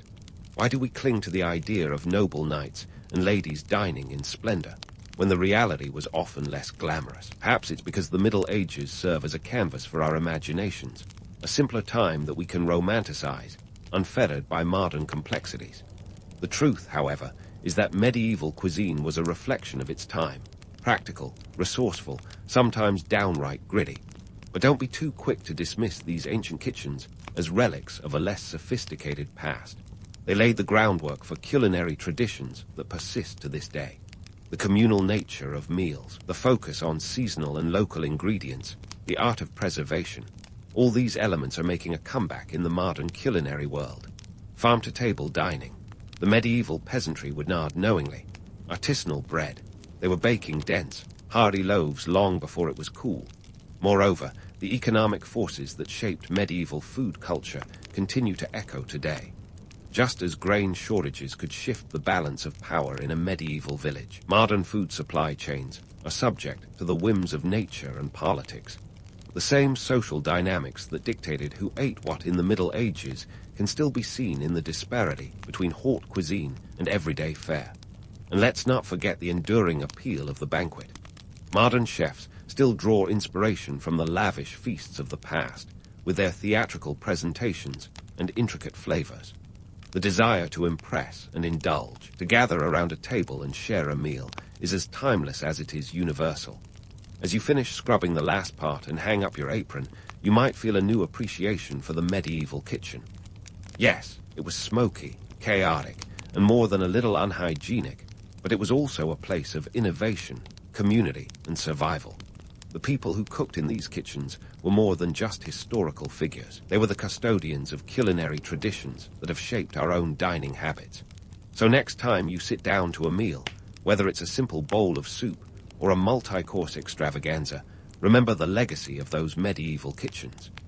They were the crucible of a culinary culture that continues to influence us, reminding us that food is not just about sustenance, but about connection, creativity, and the enduring human spirit. As you leave this medieval kitchen behind, perhaps you carry with you a bit of its history, a reminder that even in the face of hardship, there is always room for a good meal and a shared story. Your eyes snap open to the sound of a camel making its morning protest, a lovely reminder that you're about to tackle another day on the Silk Road. Not exactly a spa retreat rite, but this ancient trade network, snaking across 7,000 miles from China to the Mediterranean, is the lifeblood of empires. You've signed up for a journey that's as legendary as it is grueling. Spoiler alert. The romance of the Silk Road is often overshadowed by the gritty reality of survival.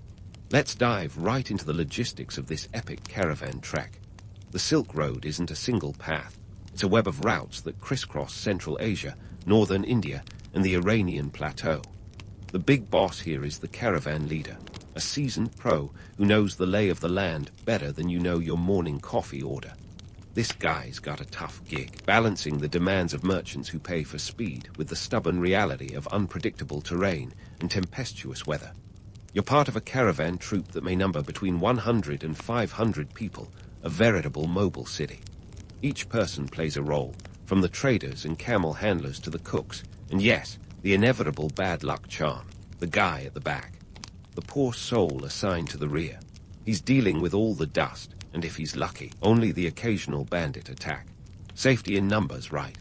Well, tell that to the guy trailing behind, keeping an eye out for thieves or even hostile local rulers looking to extort a little extra tax. Economically speaking, the Silk Road is the ancient world's equivalent of a stock exchange. Goods like silk, spices, gems, and even horses flow through these routes, creating a multi-billion-dollar economy in today's terms. We're talking about a serious amount of bling here. Marco Polo, that old travel influencer, once marveled at the 100,000 rolls of silk that left China annually. The distances are staggering. You could easily cover over 25 miles on a good day. But don't get too comfy. Traversing the entire Silk Road from Chang'an to Rome could take a year or more, depending on the whims of weather, politics, and the occasional plague outbreak. And if you think this is all just a medieval shopping spree, let's talk strategy. Caravans are meticulously planned, with routes chosen for political stability and access to water. The Taklamakan Desert, for example, is more of a death trap than a shortcut. You avoid it like you'd avoid a pothole on a busy highway, unless you're into risking your life for a shorter journey. And while it might seem romantic to imagine a camel train silhouetted against a desert sunset, the reality is a bit more pungent. Camels, often called the ships of the desert, are cranky and smell like they've never heard of personal hygiene. Now, the Silk Road isn't just about the silk, despite the catchy name. It's an economic engine, churning out cultural exchanges that make globalization today look like child's play. Buddhism, Islam, and even Zoroastrianism spread along these routes, carried by merchants and missionaries. Paper and gunpowder, two Chinese inventions that would go on to revolutionize the world, were part of this exchange too. The road is a conduit for ideas, technology, and of course diseases. If you're really lucky, you might catch a whiff of the plague. Oh, the joys of international trade. But let's not romanticize this trek too much. The Silk Road is a place where legends meet harsh realities. Those tales of exotic lands and adventure. Sure, they're partly true, but they're also sprinkled with a healthy dose of hardship, banditry, and exhaustion. The caravanserai, those roadside inns, might offer a warm meal and a night's rest, but don't expect a 5-star experience. Think more along the lines of a medieval hostel, with straw beds and maybe a hearty stew if you're lucky. So here you are, bleary-eyed and slightly dusty, ready to face another day. You're part of a grand narrative, an ancient network that's as much about survival and shrewd bargaining as it is about romance and adventure. You've got your pack ready, and your camel seems at least vaguely cooperative today. The road ahead is long, winding, and laden with challenges, but it's also filled with the promise of adventure and the allure of distant lands. Welcome to your day on the Silk Road, where every step is a story waiting to unfold. So, after you've wrestled your camel into a semblance of cooperation and maybe dusted off a bit of yesterday's sand from your gear, you're geared up for the day on the Silk Road. Spoiler, it's less about silk and more about survival. Let's dive into the daily grind, shall we? First up, breakfast. No, you won't be greeted with a lavish spread fit for an emperor. Remember, this is a trade route, not a cruise liner. Expect something like flatbread, possibly a bit stale, and tea if you're lucky. If you're really rolling in luxury, perhaps some dried fruit or yogurt. Forget about bacon and eggs, unless you've mastered the art of medieval food alchemy. The idea is to fill your belly just enough to survive the morning trek without feeling like you've swallowed a boulder. Once fueled, it's all about getting those camels loaded. These creatures, often described as the ships of the desert, are more like the grumpy old buses of the ancient world. Each camel can carry about 600 pounds, which sounds impressive until you realize that includes everything from silk and spices to your essentials. And let's be real, the camels have zero interest in your comfort or travel timelines. If they want to stop for a mid-morning snack on a particularly juicy bit of shrubbery, you're stopping too. As the caravan gets moving, you really start to appreciate the monotony. While the romantic notion of endless horizons is there, so is the reality of endless sand. The landscape might seem timeless, but the hours drag on like a Monday morning meeting. On a good day, the caravan covers about 25 miles. That's right, less than a marathon, and without the cheering crowds or energy drinks. In this endurance test, you're not only battling the elements, but also the creeping boredom that could drive anyone to start talking to camels. Midday brings the heat, and with it, a pause. No one in their right mind would continue slogging through the desert sun. This is where the caravanserai comes in. Think of them as ancient rest stops, minus the fast food and Wi-Fi. Here, you might find a patch of shade, some water for the animals, and maybe a chance to barter for supplies. These inns are strategically placed along the route, around 20 to 30 miles apart, just enough distance to stretch your legs and test your patience. Now let's talk about food again, because let's face it, it's central to survival. The Silk Road diet was all about what could travel well. Ancient trail mix, anyone. Nuts, dried meat, and hard cheese were staples. And if you're feeling adventurous, there might be a pot of stew, a concoction of whatever meats and vegetables could be begged, borrowed, or stolen along the way. Remember, refrigeration wasn't exactly a thing, so spice was a godsend, not just for flavor, but for masking questionable freshness. Once the sun dips and the heat becomes a bit more bearable, it's back on the road. The evening trek is often cooler, sometimes even pleasant if you're lucky enough to catch a breeze. But let's not get too poetic. The reality is you're still plodding through dirt and sand, trying to keep your camel from wandering off into the night. And then there's the nightly setup. After a long day, Your bed is essentially a mat rolled out on the ground. Luxury is a tent to shield you from the elements. And just in case you thought the night would be peaceful, remember that the Silk Road is a magnet for bandits. The caravan forms a defensive circle, animals and people huddled close to ward off any unwelcome midnight visitors. It's a scene ripped from a survivalist's handbook, not a travel brochure. Economically, all this effort is about one thing: profit. It's a high-stakes game where traders gamble on the safe arrival and the favorable sale of their goods. Silk, the glamorous headline act, might make you rich if you can sell it in the Mediterranean markets for 10 times what you paid in China. But it's not just about the silk. Spices, ceramics, and precious stones are all part of the mix, each with their own risks and rewards. But let's not forget the geopolitical chess game at play. Every step across this vast network is a step through territories controlled by different rulers, each with their own tolls and taxes. The savvy merchant knows how to navigate these complexities, buttering up local officials with gifts or bribes. It's not just about knowing the route, it's about knowing the players. Weather is another wild card. One day the sun is scorching, the next you're facing a sandstorm that could peel the skin off your face. And if you think that's an exaggeration, consider the Taklamakan Desert's charming nickname, the Desert of Death. A cheery place where getting lost isn't just a possibility, it's a probability. So, here you are, a trader on the Silk Road, navigating not just the physical terrain, but the social, political, and economic landscapes. It's a daily grind that's about as glamorous as a tax audit, but equally necessary. Each day brings the promise of profit or peril, a balancing act that would make even Cirque du Soleil performers sweat. You're not just traveling, you're surviving, strategizing, and maybe, just maybe, thriving on this ancient highway of commerce and culture. Your day might end with dirt in your clothes and exhaustion in your bones, but you're part of a grand narrative that's weaving the world together, one dusty mile at a time.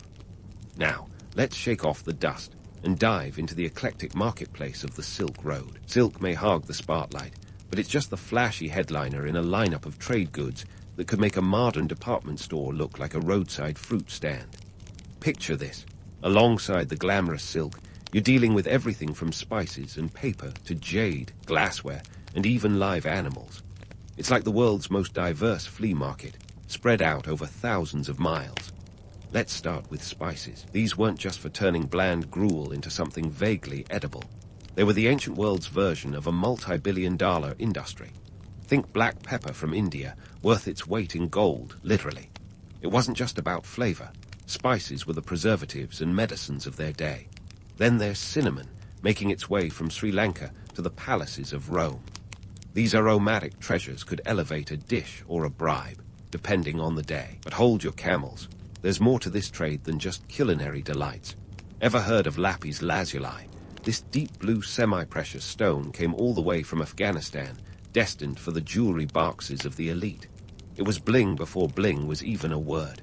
The Egyptians, famous for their eye makeup game, used it to create that iconic dark blue eyeshadow. Cleopatra would approve. And then there's the paper, a quieter revolutionary. Originating in China around the 2nd century BCE, it meandered its way west, eventually transforming the Islamic world into a hub of knowledge and scholarship. Without it, we might still be chiseling notes into stone tablets. Talk about a technological leap. Now, let's talk about the critters. Yep, animals were a part of this trade parade too. Horses from the Fergana Valley, known as heavenly horses, were so prized that they sparked wars. And let's not forget about camels. Not just the grumpy beasts of burden you're currently riding, but also a valuable trade commodity themselves, especially the two-humped Bactrian variety which could carry more and tolerate the cold. But here's the thing. For all the glamour and excitement of these goods, the real money often lay in the mundane. Take salt, for instance. Essential for preserving food, it was as valuable as gold in some parts. Or how about wool and linen? These staples of everyday life were traded in massive quantities, keeping the ancient world clothed and warm. And while we're busting myths, let's address the notion that Silk Road traders were all fabulously wealthy. Sure, some struck it rich, but many were just trying to scrape by. The cost of moving goods across such vast distances was astronomical. A pack animal could carry 600 pounds, but you'd need an entire caravan, and each camel had to be fed and watered. Then there were the tolls. Oh, the tolls. Every ruler along the route wanted a slice of the pie, and they weren't shy about taking their cut. It's like paying 10 different tolls on a freeway, each one more exorbitant than the last. So, while the lucky few might return home with a chest of treasures, others could find themselves out of pocket, having spent their profits on food, bribes, and repairs. It's a high-stakes game, and not everyone rolls a lucky 7. And let's not forget the intangibles. Ideas and technologies traveled these routes alongside goods. The Silk Road was a superhighway for innovation. Gunpowder and the compass, both Chinese inventions, eventually found their way to Europe, changing warfare and navigation forever. And while ideas like Buddhism spread peace and enlightenment, others, like the Black Death, spread less desirable outcomes. So, as you trudge along, consider the Silk Road not just as a trade route, but as the world's first global economy, a complex web of commerce and culture. It's a place where fortunes were won and lost, where East met West in a dance of diplomacy, trade, and sometimes conflict. The Silk Road was the ancient world's Wall Street, a volatile marketplace where the price of goods could skyrocket or plummet based on the whims of weather, politics, and the occasional marauding bandit. In the end, this grand tapestry of trade and travel was as unpredictable as the desert wind. It required grit, cunning, and a dash of luck. But for those who dared, it offered a chance to be part of something bigger than themselves, a network that shaped history and connected continents long before the internet made it cool. So, as the sun sets on another day, with you and your camel still trudging along, remember, every step is a thread in the fabric of history, and you're walking on the backbone of the ancient world's economy. As you and your trusty camel plod on, there's a lot more going on than just trade goods crossing borders. Behind every spool of silk and sack of spices, there's a tangled web of political intrigue and social dynamics that would make a soap opera blush. Take the Tang Dynasty, for instance. These folks weren't just good at poetry and calligraphy.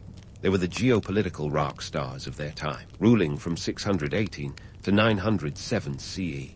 Their empire stretched across much of East Asia, and they knew that keeping the Silk Road open was like having a VIP pass to the world's most exclusive trade club.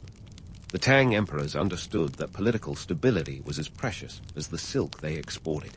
And let's face it, when your empire is the size of theirs, you've got a lot of borders to keep an eye on. The Tang had a knack for diplomacy, ensuring that the roads remained open by playing nice, or not so nice, with the nomadic tribes that could make or break a trade route. They employed a combination of military might and strategic marriages. Yes, marrying off your daughter to keep the peace wasn't just a plotline from Game of Thrones. It was a genuine geopolitical strategy. But it wasn't all about the Chinese. Enter the Mongols, the Silk Road's most unexpected patrons. Under the leadership of Genghis Khan, and later his grandson Kublai Khan, the Mongol Empire became the largest contiguous empire in history by the 13th century. These guys weren't just about pillaging. They were surprisingly keen on keeping the Silk Road safe. Why? Because they levied taxes on trade, which filled their coffers faster than you could say Silk Road toll booth. The Pax Mongolica, or Mongol Peace, was a period of relative stability that allowed trade to flourish. It's like the Mongols realized that a thriving market was better than a smoldering ruin. Now, while the empires were playing their games of chess, what about the everyday folks making this grand exchange possible? Picture the traders, linguists, and artisans who were the unsung heroes of the Silk Road. They weren't just moving goods, they were moving cultures, exchanging ideas, and spreading art and technology like wildfire. But let's not sugarcoat it. This wasn't some utopian love fest. There were plenty of power struggles, and not everyone was holding hands and singing Kumbaya. For every peaceful exchange of goods and ideas, there was a conflict waiting to happen. Different cultures mingling didn't always result in harmony. It could easily lead to friction. Consider the spread of religions along the Silk Road. Buddhism, for example, traveled from India to China, transforming societies in its wake. But it wasn't always a smooth ride. In some regions, Buddhist monasteries amassed wealth, becoming powerful economic and social centers, which didn't sit well with everyone. Tensions rose, and sometimes so did armies. Meanwhile, Islam spread across Central Asia, reaching the gates of China. The exchange of religious ideas was a double-edged sword, bringing both enlightenment and conflict. And let's not forget the Zoroastrians from Persia. whose fire temples dotted the landscape, standing as a testament to their influence. This cultural cocktail could lead to some serious hangovers. Think riots, persecutions, and the occasional holy war. Speaking of hangovers, let's talk about the existential crisis of those living along the Silk Road. These people were caught between worlds, balancing their traditional ways with the influx of foreign ideas and practices. It's like trying to juggle flaming torches while riding a unicycle, passable but fraught with danger. Cities like Samarkand and Bukhara became melting pots where merchants from every corner of the known world mingled. These trading hubs were the ancient version of Times Square, minus the neon lights and hot dog stands. But let's not romanticize it too much. While cultural exchange was happening, so was cultural appropriation. Goods, ideas, and even people were traded with varying degrees of consent. The Silk Road wasn't just a freeway for goods, it was also a highway for human trafficking. Slavery was an unfortunate reality, with people being bought and sold like any other commodity. The human cost of this global marketplace was steep, a grim reminder that the Silk Road's legacy is as complex as it is fascinating. So, as you continue your journey, remember that the Silk Road was more than just a series of dusty paths. It was a living, breathing entity, a tapestry woven from the threads of human ambition, greed, and cooperation. Empires rose and fell, fortunes were made and lost, and through it all, the Silk Road endured, a testament to the indomitable spirit of trade and exchange. As the sun sets behind the distant mountains, casting long shadows across the sand, you're not just a traveler. You're a part of this grand narrative, walking in the footsteps of countless others who dared to dream of a world united by commerce and culture. As the sun sets behind the distant mountains, casting long shadows across the sand, you're not just a traveler. You're a part of this grand narrative, walking in the footsteps of countless others who dared to dream of a world united by commerce and culture. But like all good things, the Silk Road's heyday eventually faded. Let's explore how this ancient superhighway laid the groundwork for modern globalization, only to see its bustling paths grow quiet. First, let's tackle the elephant, or should I say the camel, in the room. The Silk Road wasn't just one road but a complex network of trade routes, a bit like a historical version of the internet, minus the cat memes. It connected empires and cultures, creating an early form of globalization. Goods moved, sure, but so did ideas, religions, and even technology. This was the melting pot where East met West, and sometimes they even got along. Now, let's talk decline. What caused this vibrant artery of trade to dry up like a raisin in the sun?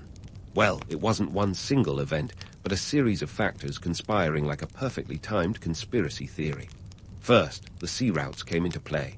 Ships, those pesky overachievers, offered a safer, faster, and dare I say, less dusty way to transport goods. Why spend months crossing treacherous deserts when you could sail the high seas and deal only with the occasional pirate? Then, there was the rise of the Ottoman Empire, which in the 15th century decided to flex its muscles and control key parts of the land route. This wasn't just a political move, but an economic chokehold. The Ottomans had their eyes on the trade profits, and they weren't about to let anyone pass without paying hefty tolls. They effectively turned the Silk Road into a toll road, but without the convenience of an easy pass. The Mongol Empire, once the Silk Road's biggest fan club, also had its share of internal squabbles. By the end of the 14th century, their grip on the route had loosened. With the Mongol decline, the stability they once provided vanished faster than a mirage. Remember the Pax Mongolica. Well, peace takes a backseat when everyone's too busy fighting each other for a slice of the empire pie. And then there's the Black Death, which swept through Asia and Europe like a grim reaper on a world tour. The plague wasn't just a health crisis. It was an economic and social game changer. Fewer people meant fewer traders, and fewer traders meant less trade. The bustling markets of the Silk Road were left quieter than a library on a Friday night. But let's not paint the Silk Road's legacy as a somber tale of decline. Its impact is etched into the annals of history with the permanence of a tattoo. It planted the seeds of globalization, showing us that borders are more porous than we think. The exchange of goods and ideas, that's a gift that keeps on giving, even if the road itself has mostly vanished into the sands of time. The myth of the Silk Road as a romantic caravan trail, bustling with exotic goods and daring traders, has its allure. But the reality was a little grittier. Imagine spending months trudging through harsh landscapes, dealing with bandits, political unrest, and the occasional plague. Yet for all its hardships, the Silk Road was a testament to human resilience and ingenuity. Now, here's a little nugget to chew on. The Silk Road wasn't just about economic exchange. It was about diplomacy, espionage, and occasionally a little bit of skullduggery. Emissaries traveled these routes, and so did spies. The Mongols, for instance, weren't just interested in trade goods, they wanted information. Think of it as ancient networking, but with slightly higher stakes. The Silk Road also left a culinary legacy. Spices that traveled these routes changed diets and cuisines across continents. Imagine Italian food without pasta. It's unthinkable, right? Well, we have the Silk Road to thank for bringing noodles from China to Italy. Marco Polo might not have been the first to make that connection, but he certainly popularized it.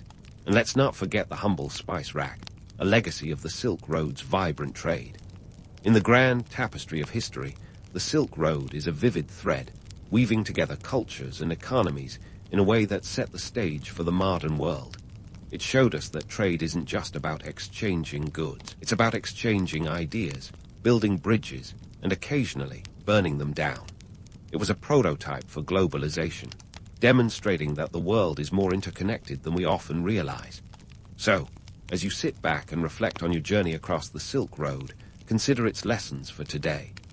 In our increasingly interconnected world, the Silk Road's legacy reminds us of the power of collaboration and the importance of understanding different cultures. It teaches us that the exchange of ideas and goods can lead to innovation and progress, even if it sometimes feels like a bumpy ride. As the dust settles and the sun sets on this ancient highway, take a moment to appreciate its enduring impact. The Silk Road may have faded from the maps, but its spirit lives on in the bustling marketplaces, the diverse cuisines, and the global networks that shape our world today. It's a reminder that history isn't just a series of dates and events. It's a living, breathing narrative that continues to influence our lives in unexpected ways. So, as you close the chapter on this journey, remember, the Silk Road wasn't just a path through the desert. It was a path to understanding, a symbol of our shared humanity, and a testament to the enduring power of trade to transform the world. And who knows, maybe one day we'll look back on our own interconnected world and see it as the next chapter in the story that began on those ancient, dusty trails. The Tang Dynasty had a bit of a rock star ending, and by that, I mean it went down in a blaze of chaos and glory. Picture a band on its final tour, with all the drama and none of the encore. By the mid-10th century, China was like a house party, where the host had disappeared and left everyone to fend for themselves.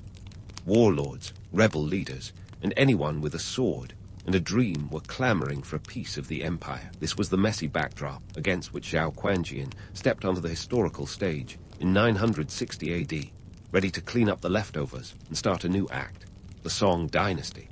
Zhao Quanjian wasn't exactly your average guy. He was a former general of the later Zhou, and he had a strategic mind sharper than a freshly forged giant sword.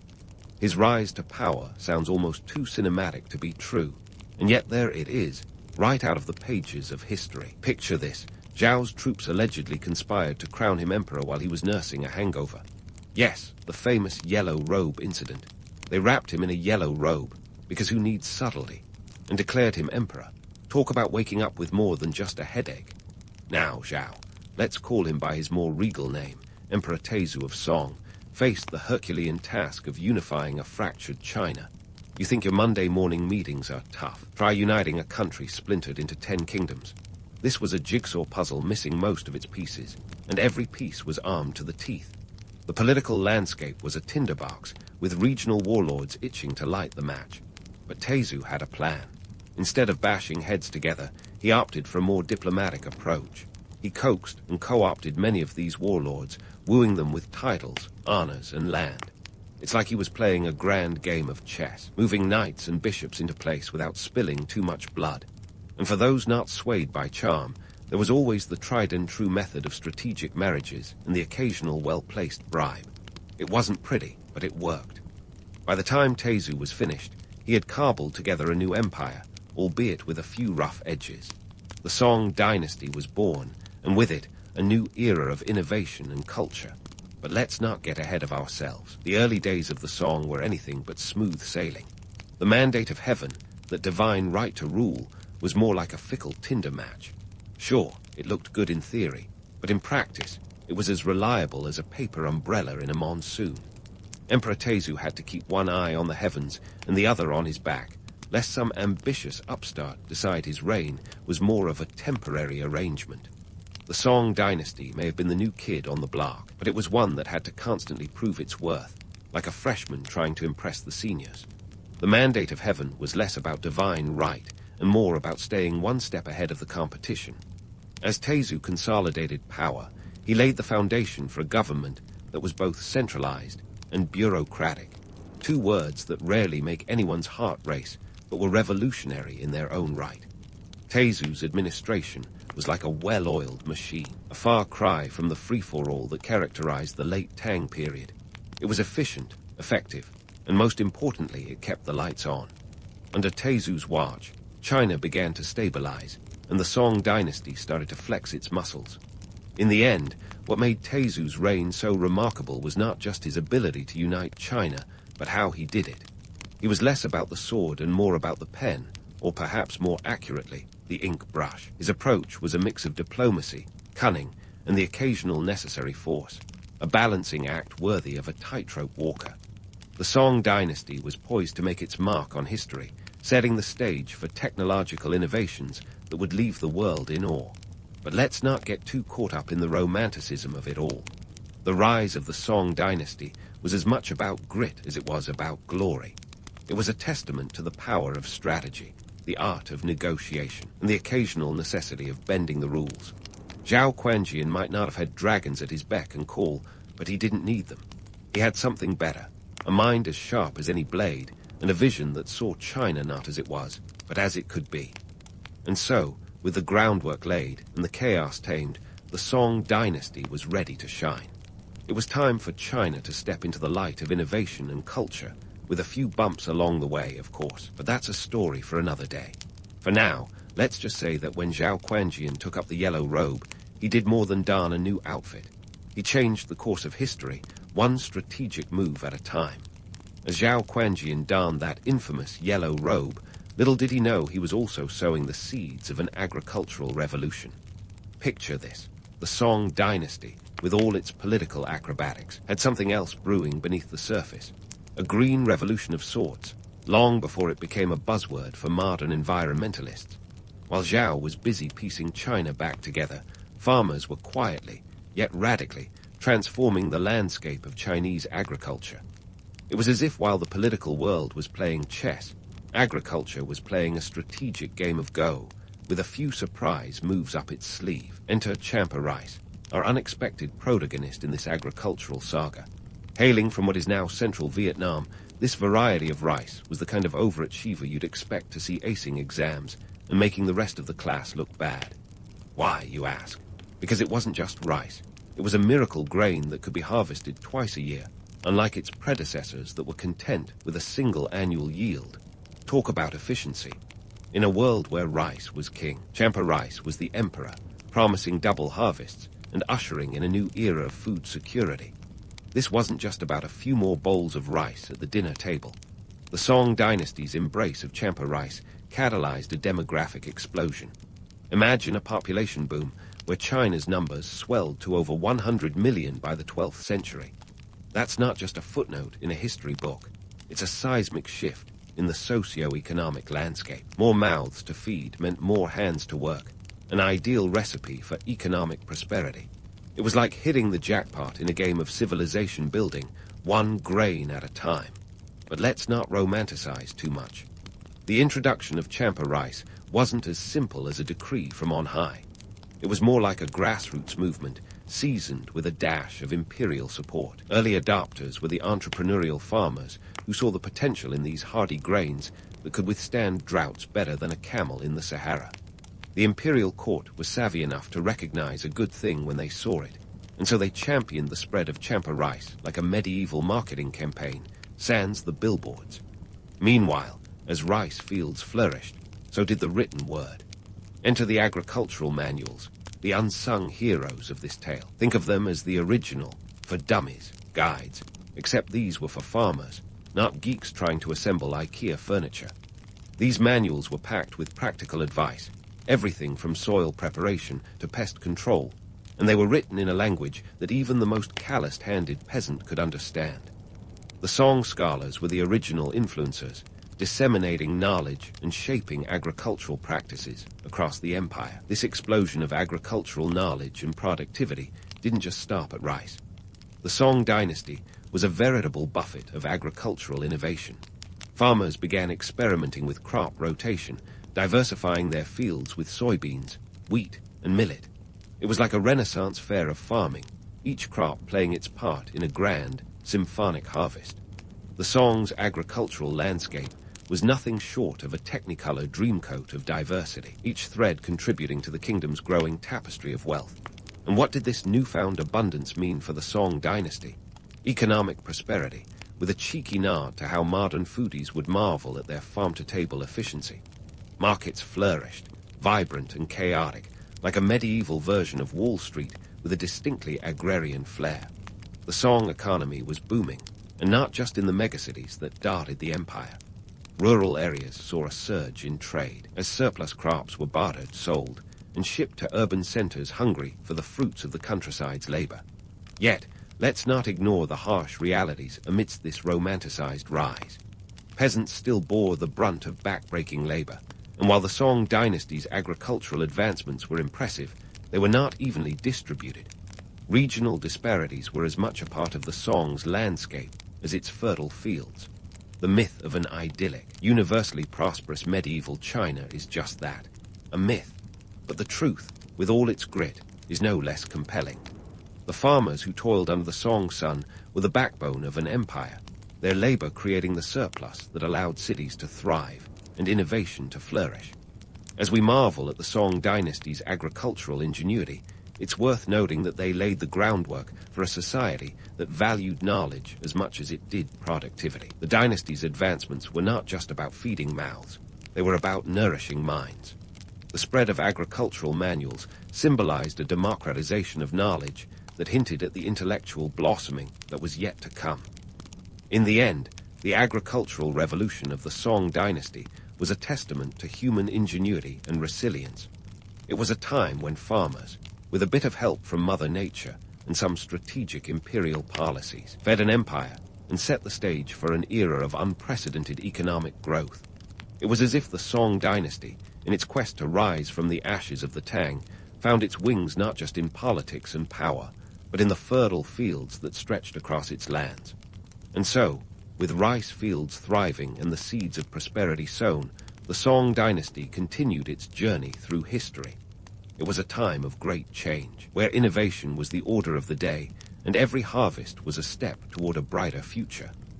The Song's agrarian achievements were a prelude to the technological marvels that awaited, as the dynasty prepared to leave an indelible mark on the annals of history.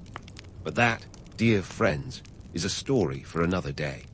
For now, let's just say that the Song dynasty's rise was as much about the farmer's plow as it was about the emperor's pen. As the Song dynasty continued its ramp through history, the stage was set for some technological pyrotechnics that would make even today's Silicon Valley seem like a bunch of amateurs with abacuses. First up, the invention of movable type printing, a game changer that had all the drama of a tech startup launch, minus the TED talk. This little marvel was cooked up by Bai Sheng in the 11th century, and it was to the written word what the invention of the smartphone was to the modern era, a revolution wrapped in a nifty package of clay and eventually wood blocks. Now, let's be honest. Printing wasn't invented because someone decided that the world needed more poetry anthologies. No, it was the Song dynasty's love affair with bureaucracy that fueled this innovation. Imagine a government so obsessed with paperwork that it inspired an entire printing revolution. It was like a medieval version of the office, where the real MVP was the ink brush. The Song officials were buried under a mountain of documents, and Bai Sheng's movable type was the deus ex machina that promised to get them out from under that crushing avalanche of scrolls. Economically speaking, Printing was a jackpot. By the 12th century, books were rolling out faster than dumplings at a street market. The cost of producing a single manuscript plummeted, making the dissemination of knowledge as accessible as a street peddler's wares. Literacy rates soared, and for the first time, the average scholar could own a library that didn't require a royal treasury to fund. It was a democratization of information, and the Song dynasty was the unlikely forebear of the information age. And while we're on the subject of explosive change, let's talk gunpowder. Originally, gunpowder was the result of alchemists searching for elixirs of immortality. Instead, they stumbled upon a mixture that was more bang than fountain of youth. Enter the Song military, who saw gunpowder not as a path to eternal life, but as a way to send their enemies there a bit sooner. The Song invented gunpowder weapons, including the fire lance and early grenades, giving a whole new meaning to going out with a bang. But let's not get carried away with visions of medieval superweapons. The reality was a bit messier. Early gunpowder weapons were as likely to explode in the user's face as in the enemy's ranks. It was a classic case of trial and error, with the emphasis on error. Yet, the economic impact of gunpowder was undeniable. It spurred a burgeoning arms industry, creating jobs and fostering technological competition that would ripple through the centuries like a well-timed cannonball. Speaking of unintended consequences, gunpowder wasn't just reshaping battlefields, it was redefining trade routes. The demand for saltpeter, sulfur, and charcoal created lucrative markets and trade networks that stretched across the empire and beyond. The Song dynasty was inadvertently laying the groundwork for a new era of global commerce, even as its chemists tinkered away in their labs. Now, let's debunk a popular myth. The Song weren't the first to invent gunpowder, but they were the first to weaponize it on a significant scale. It's a distinction that might not make for the most romantic tale, but it's a critical one. They took a volatile concoction and turned it into a tool of empire, a feat that requires more than a little ingenuity and an appetite for risk. As we marvel at these technological leaps, it's worth noting that they weren't just the product of innovation for innovation's sake. They were born out of necessity, driven by the economic and military realities of the time. The Song dynasty was a period of incredible flux, where survival meant staying one step ahead of the competition, whether on the battlefield or in the marketplace. And let's not forget the lighter side of these innovations. The proliferation of printed books meant that for the first time, scholars could engage in heated debates over the finer points of Confucian philosophy without having to shout across a crowded town square. The availability of texts turned intellectual discourse into an everyday affair, making scholars the original keyboard warriors, minus the keyboards. In the end, the Song dynasty's technological boom was a testament to human ingenuity and the relentless march of progress. It was a time when the written word gained wings, and explosive powder changed the rules of warfare forever. These innovations were not just footnotes in a history book. They were the bold strokes of a civilization determined to leave its mark on the world. As we leave this chapter of Song innovation, it's clear that this dynasty was more than just a footnote in the annals of history. It was a beacon of change, a testament to what can be achieved when necessity, creativity, and a little bit of chaos come together in a spectacular dance of progress. And while the Song dynasty's story doesn't end here, these innovations set the stage for what was yet to come, a society on the brink of even more breathtaking transformations. But that's a tale for another time, as we continue to unravel the rich tapestry of the Song era. So, with the Song dynasty lighting up the innovation scoreboard, it was time for China to flex its urban muscles. Enter the bustling cities of Kaifeng and Hangzhou, the medieval equivalents of modern megametropolises, minus the skyscrapers and traffic jams. Though congestion was still a thing, just ask the oxen. In the 11th century, Kaifeng was not just a city. It was a spectacle, a living, breathing entity with a population north of 1 million. Picture Times Square on steroids, but instead of neon lights, you had lanterns, and instead of hot dog stands, there were noodle vendors offering the finest in Song cuisine.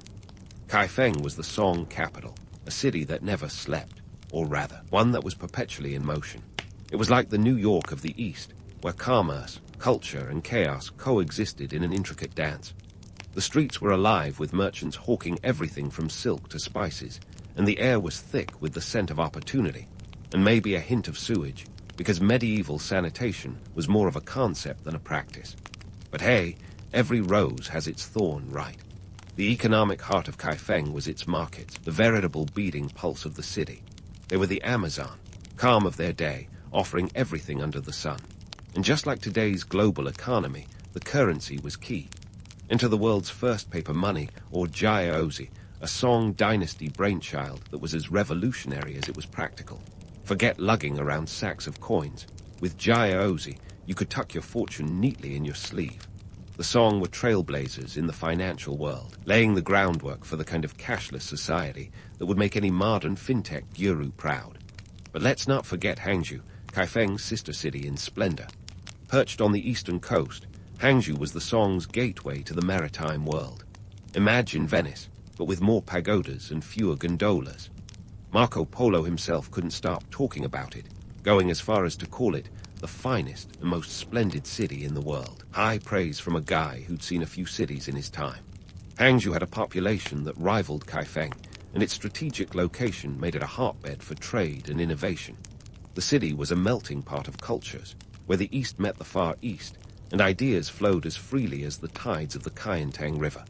The Grand Canal was the unsung hero of this urban saga, an engineering marvel that linked the economic arteries of China. Stretching over 100 miles, it was the Song Dynasty's answer to the Silk Road, but wetter. The canal facilitated the movement of goods and people, turning what would have been an arduous overland journey into a leisurely boat ride. It was the medieval equivalent of a superhighway, minus the toll booths.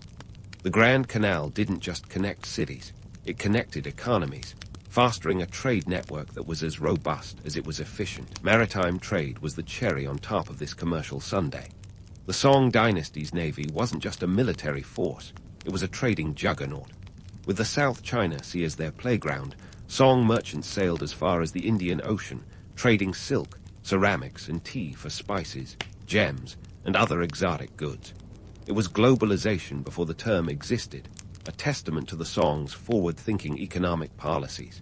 The ports buzzed with activity, and the docks were a cacophony of languages and currencies, a living embodiment of the adage that trade knows no borders.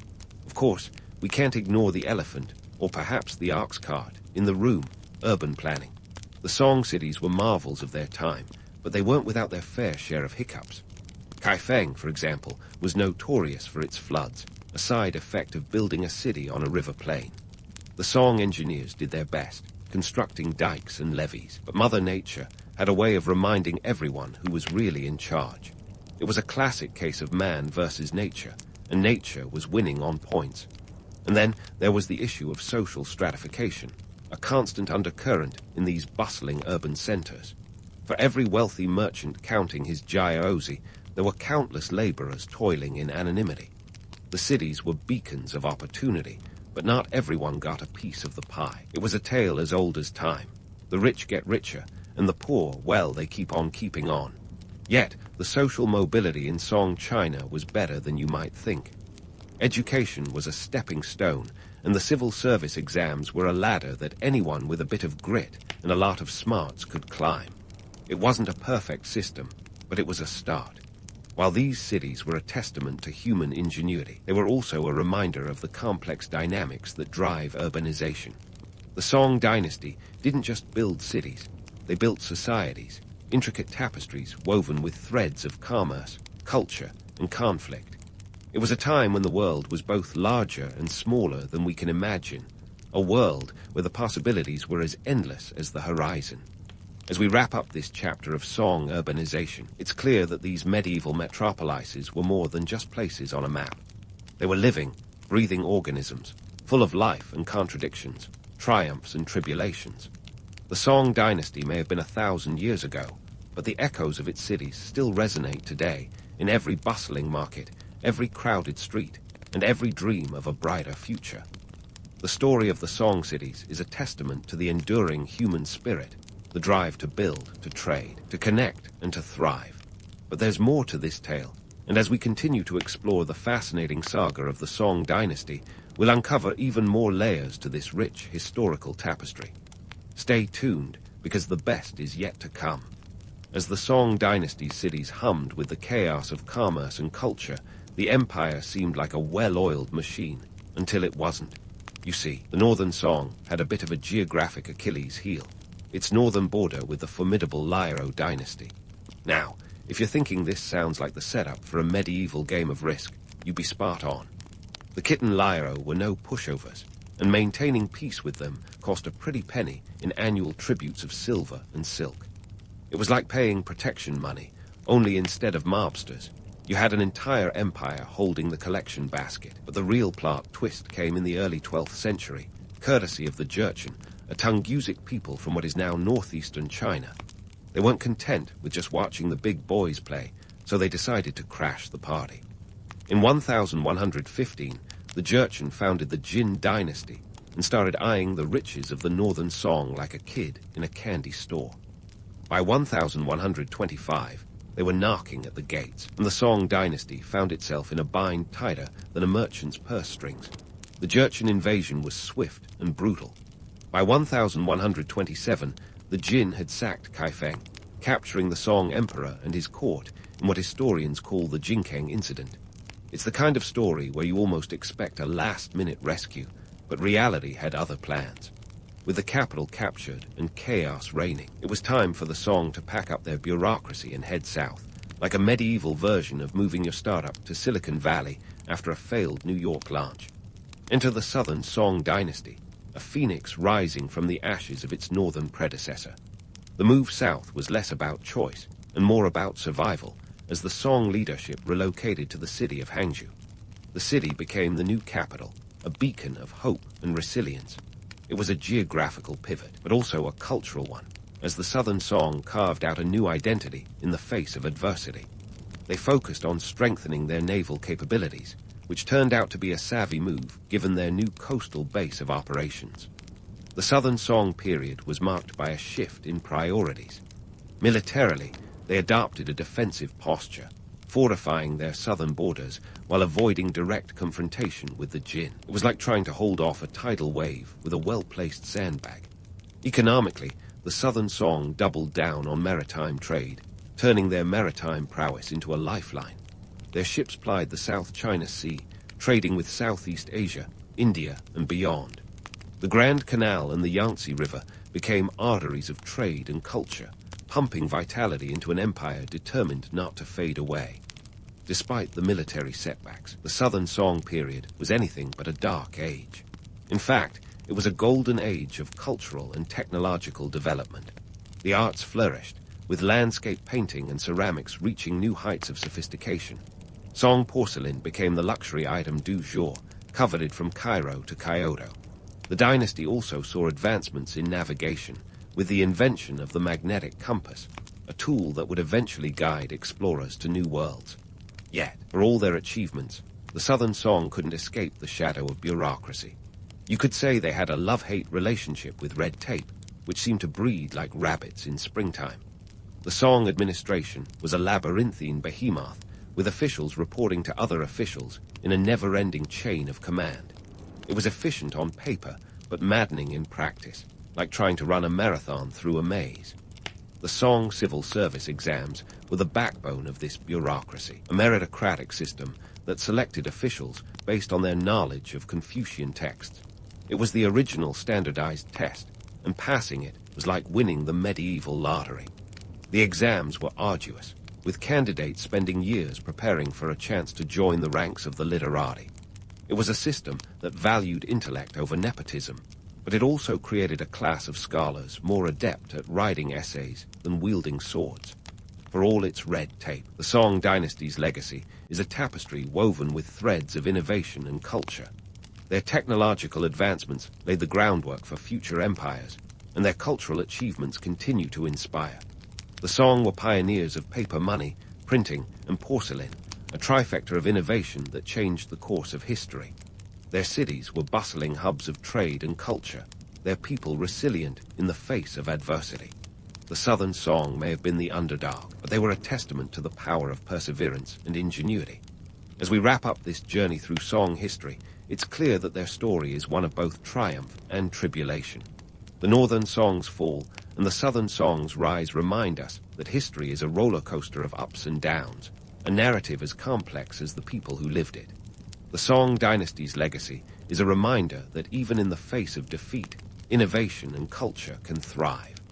In the end, the song Dynasty was more than the sum of its parts. It was an era of transformation, a testament to human resilience and creativity. Its legacy lives on in the innovations that continue to shape our world, from the pages of a book to the compass that guides us home. The song Dynasty may be a chapter in history, but its echoes resonate in the present, a reminder that the past is never truly gone.